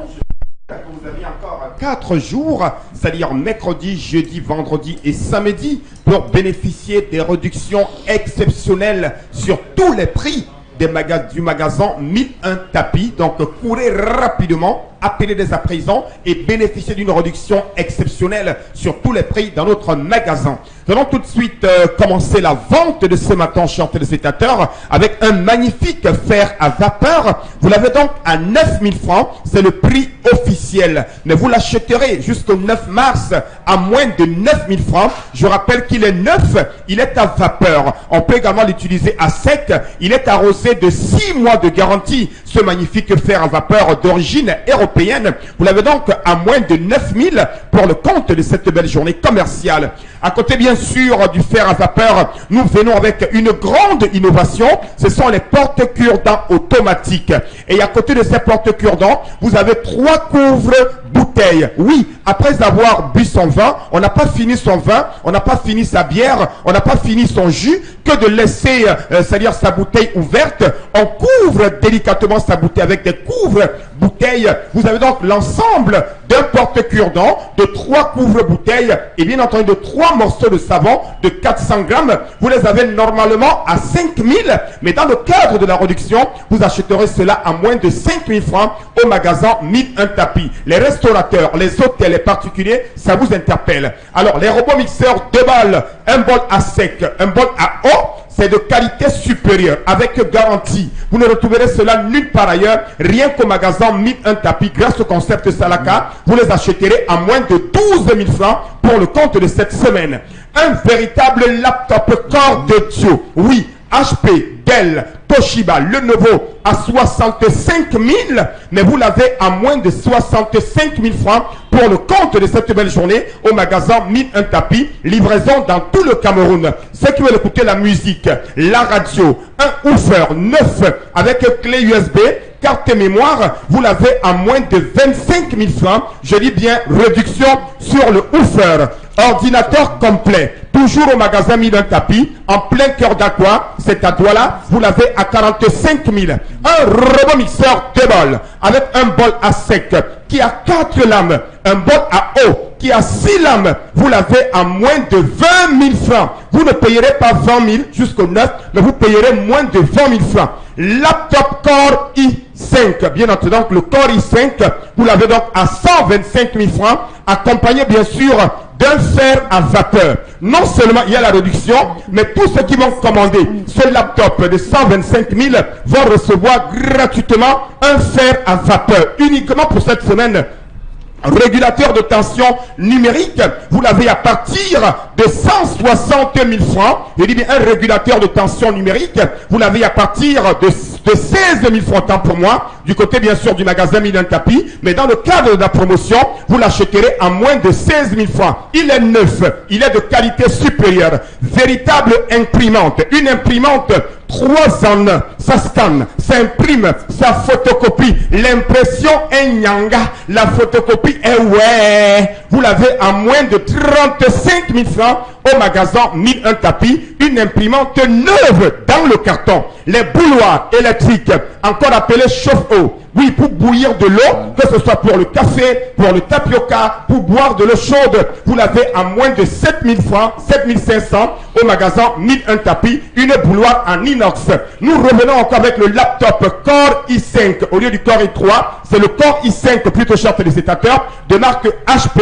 Vous l'avez à moins de 125 000 francs, accompagné bien sûr d'un fer à vapeur. Les lustres, vous les avez à moins de 35 000 au magasin 1001 tapis. Nous allons conclure la vente rapidement sur nos robots mixeurs 2 bols. Oui, les robots mixeurs 2 bols. Je rappelle que ces robots mixeurs ont un tamis pour tamiser vos jus de fruits. Le bol à eau a 6 lames. Et dans le bol à eau, vous avez un tamis dans ce bol à eau. Le bol à sec a 4 lames. Donc n'hésitez surtout pas. Courez rapidement au magasin 1001 tapis, situé en plein cœur de Douala, en face du palais d'Ika. Voilà les 3 morceaux de savon. Voici les porte cure-dents. Voici les couvre-bouchons. Donc l'ensemble de 3 morceaux de savon, plus le porte cure-dents à 5 000. Les fers à vapeur, les régulateurs de tension. Commandez dès à présent, achetez la qualité et rien que la qualité au magasin 1001 tapis. Nous livrons dans tout le Cameroun. Et pour le compte de cette belle journée commerciale, courez au magasin 1001 tapis et bénéficiez de la réduction exceptionnelle jusqu'au 9 mars 2019. Merci beaucoup et rendez-vous au magasin 1001 tapis situé à Douala au Cameroun. Merci Constilamine. On va, madame, messieurs, tout de suite basculer sur quelques messages envoyés par vos soins au travers des liens de connexion qui vous sont souvent communiqués à travers le bas de votre petit écran. Donc, Karine Sontia, nous sommes à vous pour quelques messages seulement. Je me demande bien si ce gouvernement est sérieux. Comment un fait de droit commun peut être jugé devant un tribunal d'exception comme le tribunal militaire? On juge de tels faits devant des tribunaux de droit commun. En plus, rappeler au gouvernement les accords internationaux n'en est rien, l'ingérence. Notre constitution place les 10 accords ratifiés au-dessus des lois nationales. D'accord. Pierre depuis Penja qui nous écrit. Ça, c'est la hiérarchie des normes juridiques. Alors, ce qui est intéressant quand même, hein, et c'est intéressant qu'on découvre ça là avec ce message, bravo, parce que le ministre de la Communication, en voulant trop expliquer, a clairement embrouillé la communication jusqu'ici du gouvernement, qui estimait que les faits qui sont reprochés à Maurice Kamto et compagnie sont des faits qui sont de la compétence du tribunal militaire, en évoquant des infractions de droit commun. Là maintenant, on voit très bien qu'il y a un vrai malaise, c'est que il y a comme on va dire une navigation à vue dans ce qu'on veut expliquer aux gens, et on se prend comme ça les pieds dans le tapis en voulant trop en faire. On aurait juste dû se taire. Non, je dis, mais Monsieur Afrique de Donald Trump a parlé. Je ne vois pas où était la nécessité de communiquer, surtout qu'il est annoncé au Cameroun le 17 mars. Ce jour-là, ils auraient dû parler. Et encore, ce qui est encore plus grave, c'est que pendant que ces gens écrivaient donc le communiqué pour répondre aux Américains, ils ont oublié que dans le même temps, l'Union européenne est en train de faire son communiqué. Et j'ose croire que le communiqué que l'Union européenne va sortir d'ici la fin de la soirée, où ils ont peut-être appris la leçon, ils vont se taire cette fois-ci, je pense. Espérons. Oui, espérons qu'ils se tairent cette fois. Un autre message. Le monsieur de 35 ans est un irresponsable. C'est déjà très irrespectueux de sa part de vivre avec sa femme sous le même toit que ses parents. Il devrait vivre seul et se confronter aux réalités de la vie. C'est aussi ça qui forge l'homme. L'épargne peut aussi se faire en vivant en location. Il va pouvoir jouir amplement de son mariage. Un autre message, c'est Georges, non, c'est Georges depuis Yaoundé. Il complète en disant: l'affaire Membengo est juste une guerre de clans. Les Nangas sont en train de préparer l'après-Bia. Georges depuis Yaoundé. Oh Georges, autant vous avez dit des bonnes choses sur l'histoire du jour, autant vous êtes complètement à côté de la plaque avec cette affaire de clans ethniques qui se battent au sein du pouvoir. Il n'y a pas... Bon, Chalamel, allez-y. Je voulais rappeler tout à l'heure qu'on lui avait imputé, M. Éric Fopoussi, le fait pour lui, et ça avait paru dans tous les journaux, le fait pour lui d'avoir, comme si on peut mettre cette, entre guillemets, humilié Abba, le faisant coucher sur le matelas de faible épaisseur. On lui a imputé les cas de Ulmo Langenawono, un certain nombre de cas de personnes qu'il ira retrouver, forcément, si jamais, comme vous l'avez dit, il est condamné. Et comment sera le climat là-bas? Comment sera le climat, monsieur Éric Fopoussi, tant on peut se souvenir de comment le climat était à l'époque de William Zolo avec Tanganakuna. Ce qui s'était passé, comment sera le climat? Est-ce qu'ils tiennent compte de cela? Est-ce qu'ils tiennent compte lorsqu'ils envoient des gens de ce côté? Je pense que c'est un coup véritablement dur en ce moment pour cet aile, parce que vous vous rappelez que lorsqu'il a eu ses premiers démêlés, c'est dans son coin qu'on a commencé à fêter monsieur Éric Fopoussi. C'est dans son village. Ça a été dans son village qu'on a vu des images des gens qui dansaient, qui célébraient. Alors, c'est se demander, est-ce que véritablement, si déjà le peuple même, vos frères du village commencent à vous lâcher, est-ce qu'il n'y avait pas des rancunes, est-ce qu'il n'y avait pas, est-ce que cette thèse entre guillemets ne saurait passer? Ok, donc pour revenir à Georges, pour dire à Georges que attention à ce type de commentaires, l'arrestation ou bien les déboires de Membengo pourraient vous apprendre à suffire de comment réagit le président Paul Biya. On n'est pas puissant. S'il y a un camp qui pense être puissant maintenant, je peux vous garantir que ce camp demain sera lui aussi mis à la nasse. Donc, voilà. Ça renvoie à ce que Charles Hamel disait avant-hier. Comment on gère la République? Est-ce que les frères du village qui vous allez faire des meetings de remerciement? Voilà, donc ça doit donc apprendre à William Solo et à Tanganakuna qui sont des frères, que voilà comment la République, vous l'un et l'autre, vous êtes où là maintenant? Donc, et plus beaucoup d'autres encore. Surtout que le président Biya a une façon de gérer, et il est très attentif à certains codes, à certaines sorties publiques, il est attentif aussi à l'excès de zèle, aux combats qui se font autour de et ne suivent même pas. Quand vous voyez quand même votre créateur, vous qui allez à l'église chrétienne, là, on vous montre au moins le parcours de Jésus. On vous dit comment Dieu lui-même aimait Salomon et tout ça. Comment il ne peut pas voir que le président Biya a toujours été sobre? A toujours été sobre, discret, du cabinet de Tekimboumouan jusqu'à être président de la République. Il a fallu un moment, on dit même, d'après les enquêtes de Célestin Monga avec Jeune Afrique Économique, j'ai rendu compte qu'en fait, même la banqueroute de la SCB, c'était pas lui véritablement, mais c'était son épouse. Donc, il y a quand même ce côté, j'allais dire, sobre de l'homme qu'il faut observer. Il faut observer surtout. En tout cas, ce qui est certain, c'est que si, comme Georges, il y a un clan qui croit avoir gagné sur un autre clan, que ce clan se fasse attention, parce que demain pourrait être, je peux vous dire qu'à l'époque, et là il faut voir que Edgar Alain Bebengo a eu une ascension fulgurante. Je ne sais pas si c'est quelqu'un qui a réussi à avoir une telle ascension. Étudiant à l'ENAM, la promotion 85, justement, il est monté rapidement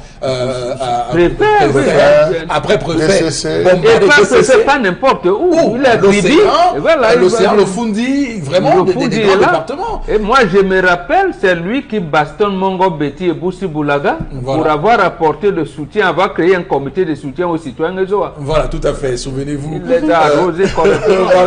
Souvenez-vous. Ah, je comprends maintenant pourquoi tout à l'heure vous avez dit que tu se dois, devait être en train de rire. On doit sourire actuellement. On doit sourire. C'est tout ça parce que vraiment, voilà, à l'époque, c'était très compliqué. En tout cas, on va prendre tout de suite interpellation. Il s'agit de documents réalisés par Cédric Chouna. À tout de suite.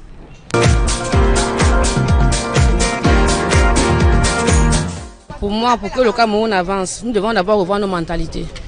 Parce que quand on voit des jeunes, il y a plein de jeunes qui sont diplômés, qui chôment, ils vont dans des entreprises, peut-être parce qu'ils ne s'appellent pas tels, même peut-être parce que l'on ne connaît pas la société, on ne les recrute pas. Moi, par exemple, mon cas, je suis allé dans maintes entreprises, on m'a demandé qui est mon parent, je suis l'enfant de qui, et pourtant j'ai des diplômes.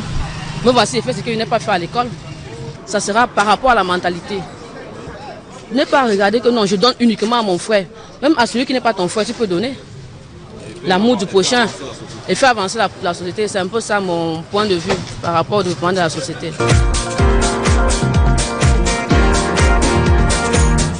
Ok, bon, Bengan, pour commenter juste en 30 secondes. Comment sortir de ce clivage-là pour parvenir enfin à la méritocratie? C'est ça l'équation à résoudre. Mais on ne peut pas le faire avec ce système qui est en place. Ok. Tout de suite, on bascule pour le plateau B avec Miss Vergeturov. À tout de suite. Saviez-vous que 40 à 50% de la population est préoccupée par les vergetures? Heureusement, il y a Vergeturov. Votre crème anti-vergeture fabriquée à base de plantes et de fibres naturelles. Vergeturov favorise la régénération cellulaire, stimule la production du collagène qui restaure l'élasticité de votre peau. Et en plus, les résultats sont visibles dès le 7e jour. Avec Vergeturov, vous ne cacherez plus jamais votre belle peau. Vergeturov repart et protège. Vergeturov, le miracle du cosmétique. Et nous recevons sur ce plateau Miss Vergeturov. Bonjour. Bonjour Eric Fopoussi, bonjour la grande équipe du Zénith. Alors, quelle est la bonne nouvelle ce matin?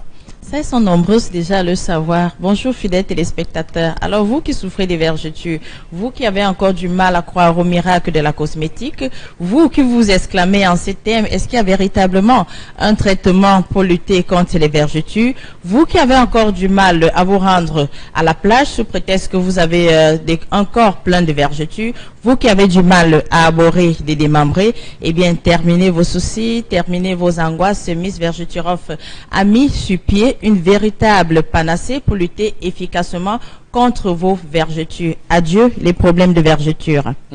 Et donc, c'est quoi Vergeturov? Alors, Vergeturov, c'est simplement cette crème miracle faite à base de plantes, de fibres naturelles qui a pour rôle d'éliminer efficacement les vergetures sur l'ensemble du corps. En plus d'éliminer efficacement les vergetures sur l'ensemble du corps, elle stimule la production du collagène qui restaure l'élasticité de la peau, elle favorise la régénération cellulaire, elle hydrate en profondeur, elle nous protège au quotidien contre les radicaux libres et enfin, elle combat efficacement la cellulite, un véritable tous en un. Qui doit utiliser Vergeturov?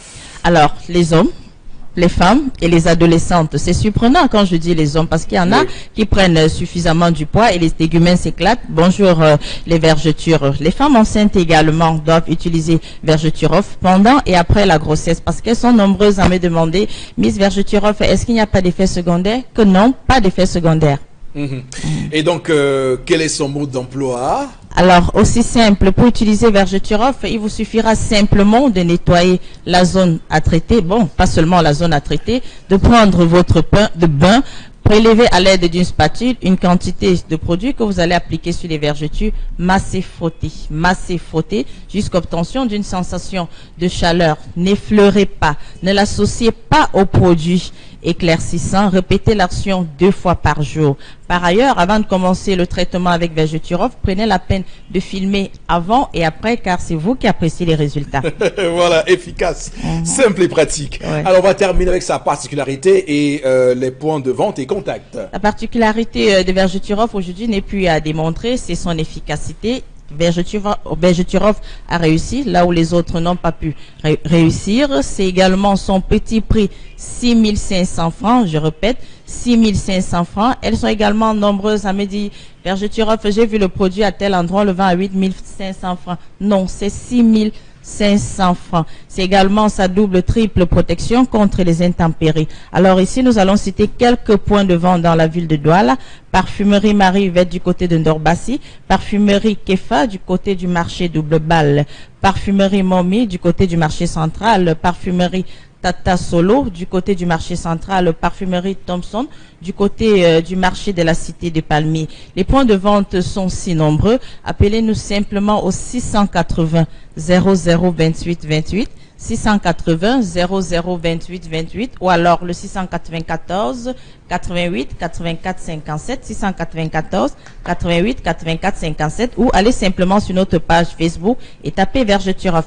Merci beaucoup à vous, Miss Vergeturof. Merci, Eric Fopossé. D'accord. On va tout de suite basculer avec Karine Santia pour continuer à lire quelques messages envoyés par vos soins, Madame, Monsieur, parce que vous aussi souhaitez avoir voix au chapitre, réagir sur le développement, sur comment les affaires de votre pays se font ou se défont au clair. Alors, Karine. Je propose que l'on privatise les centres médicaux d'arrondissement au même titre que l'on a fait pour les hôtels d'État, bien que le suivi des hôtels privatisés soit aléatoire. N'ayons pas peur des prix de soins, il y aura des mécanismes de fixation assurés par le gouvernement. Ensuite, pensez aussi à la décentralisation qui pourra intervenir dans les communes où il y aura des ressources humaines appropriées. Béas de Yingi qui nous écrit. Bon, c'est un Camerounais qui propose. On va pas lui il dit lui-même que les hôtels ont un suivi aléatoire. Et donc on ajoute le suivi aléatoire là où les hôpitaux sont déjà des mouroirs. D'accord, très bien. Allons-y, Karine. Alors, il y a un téléspectateur qui nous écrit, s'il vous plaît, je voulais savoir pourquoi chaque année on forme beaucoup de personnel et au niveau de l'intégration, le nombre de places est insuffisant. Pourquoi former? Pour servir le secteur privé. Voilà. Et beaucoup s'en vont à l'étranger. Pour ce qui est des médecins camerounais, il faut dire qu'il y a même des infirmiers. Près de 9000 et plus. Et plus, voilà. C'est plus déjà. Au Canada. Au Canada, déjà, c'est plus. Oui. Bordeaux a battu tous les records en France. Voilà. Donc, des Camerounais très nombreux médecins et très bien formés. Allez-y, Karine. C'est déplorable de constater que l'État cherche à s'enrichir sur la souffrance des citoyens. Comment se fait-il qu'on impose un quota au centre hospitalier? Ce n'est pas le péage à ce que je sache. Freddy, à quoi sert donc le budget dédié à la santé? D'accord, merci. On va tout de suite prendre Consti Lamine pour terminer clairement ce programme ce matin. Consti, avec qui on va évoquer le Red Copper, c'est cette poêle et surtout parler des gants, super gants pour le coup. Alors Consti, c'est à vous, hein. Je vous passe le flambeau ou la balle. Bien entendu, hein, Cédric, ouais. Je reviens encore à l'instant pour parler de la poêle Red Copper. La voici, hein, je vous la présente en intégralité mondiale ou alors je vous la représente une fois de plus.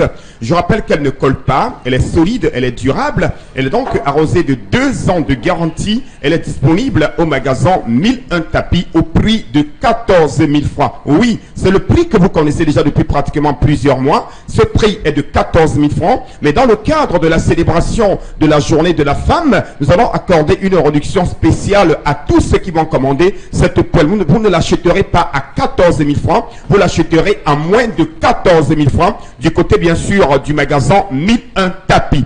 À côté, bien sûr, de la poêle Red Copper, vous avez vos gants de cuisine que voici. Ah ben oui, c'est vrai. Ce sont des gants de cuisine qui vont permettre de sécuriser vos doigts. Ce sont des gants de cuisine qui vont faciliter votre cuisine. Ce sont des gants de cuisine de qualité supérieure. Vous les avez à 5 000 pour une paire de gants. C'est le prix de promotion, c'est le prix officiel. Mais dans le cadre, comme je l'ai toujours dit, je le rappelle à tous nos téléspectateurs, alors profitez de la célébration de la journée du 8 mars pour acheter la paire de gants à moins de 5 000. Et ceux qui ont besoin de l'ensemble, notamment la poêle et de la paire de gants, au lieu de 16 500 francs, vous achèterez l'ensemble de ces deux éléments de cuisine à moins de 16 500 francs. Et je rappelle que le stock, il est en train de s'épuiser. N'attendez pas la fin du stock. Courez dès à présent au magasin Milan Tapis. Et ceux qui n'ont pas le temps de venir au magasin Milan Tapis, qui sont intéressés par les articles du concept de Salaka, il vous suffira tout simplement de nous appeler à nos numéros de téléphone et de passer vos commandes, que vous soyez à Yaoundé, à Garoua, en Gueule-Mendouka, au Gabon, au Congo, en RCA. Commandez dès à présent concept Salaka et vous serez livré grâce à nos différents partenaires de livraison. Alors n'hésitez surtout pas. Avoir une poêle c'est bien, mais avoir la poêle Red Copper c'est encore mieux. Merci. Parce que Red Copper ne colle pas, c'est solide, c'est durable. Merci beaucoup. Merci Constille Lamine, madame, monsieur. On va tout de suite terminer avec quelques messages intéressants qu'on a sélectionnés pour vous. Allez-y, Karine. Hôpitaux, ils ont développé une forme d'escroquerie. Toutes les femmes accouchent par césarienne et les factures sont bien gonflées. Carole de Bonassama qui nous écrit. 130 000, 180 000 pour les cas un peu compliqués et 300 000 pour les cas vraiment compliqués. Voilà. Oui, et ça, c'est depuis une dizaine d'années. On n'accompagne plus les femmes à accoucher. Imaginez que nos mamans, nos grands-mères étaient soumises à la césarienne. Par la méthode, on est en train de fuir la méthode basse. Comme on parle en langage technique. Vous avez déjà vu comment les mamans tournent un enfant qui a le cordon à... Vous avez vu comment on tourne? Oui, bien sûr. Comment on tourne ça dans le ventre de la femme. Et dans les hôpitaux, ils ne connaissent plus. C'est pour ça qu'on vous parle de l'occidentalisation. C'est cette occidentalisation qui se poursuit, monsieur Eric Fopossi, où on ne parvient pas à tourner. Il y a des moments où les mamans même montaient sur le ventre de la femme enceinte. Oui. Elle montait, ils avaient un endroit où elle piétinait avec le pied, et vous voyez l'enfant sortait de manière... Chalamel, voilà. Je ne le dis pas pour vous. Autre mesure. Chalamel. Oh mon Dieu. Allez-y, Karine, dernier message. Est-ce que vous savez qu'à l'hôpital central de Yaoundé, presque toute la famille travaille là-bas? La famille du directeur travaille à l'hôpital central de Yaoundé. Est-ce que dans tous les hôpitaux... Alors, ce qu'on va vous dire... Oui, mais vous voyez... Non, mais attention. Non, c'est intéressant. Très intéressant. Regardez ce qui se passe avec Mbengo, par exemple. Sa famille est impliquée parce que le monsieur avait aussi permis à sa famille. Et ses deux enfants. Oui, et ses deux enfants. C'est ça la conséquence. Et qu'après, lorsqu'on vous arrête, ne soyez pas en train de pleurer qu'on arrête également vos enfants ou votre femme. Hein. Attention, c'est ça le revers de la médaille. Merci Karine, merci à tout le monde sur ce plateau. Madame, monsieur, merci également à vous. On se retrouve demain 10h. Merci de rester sur notre antenne. Que Dieu bénisse le Cameroun.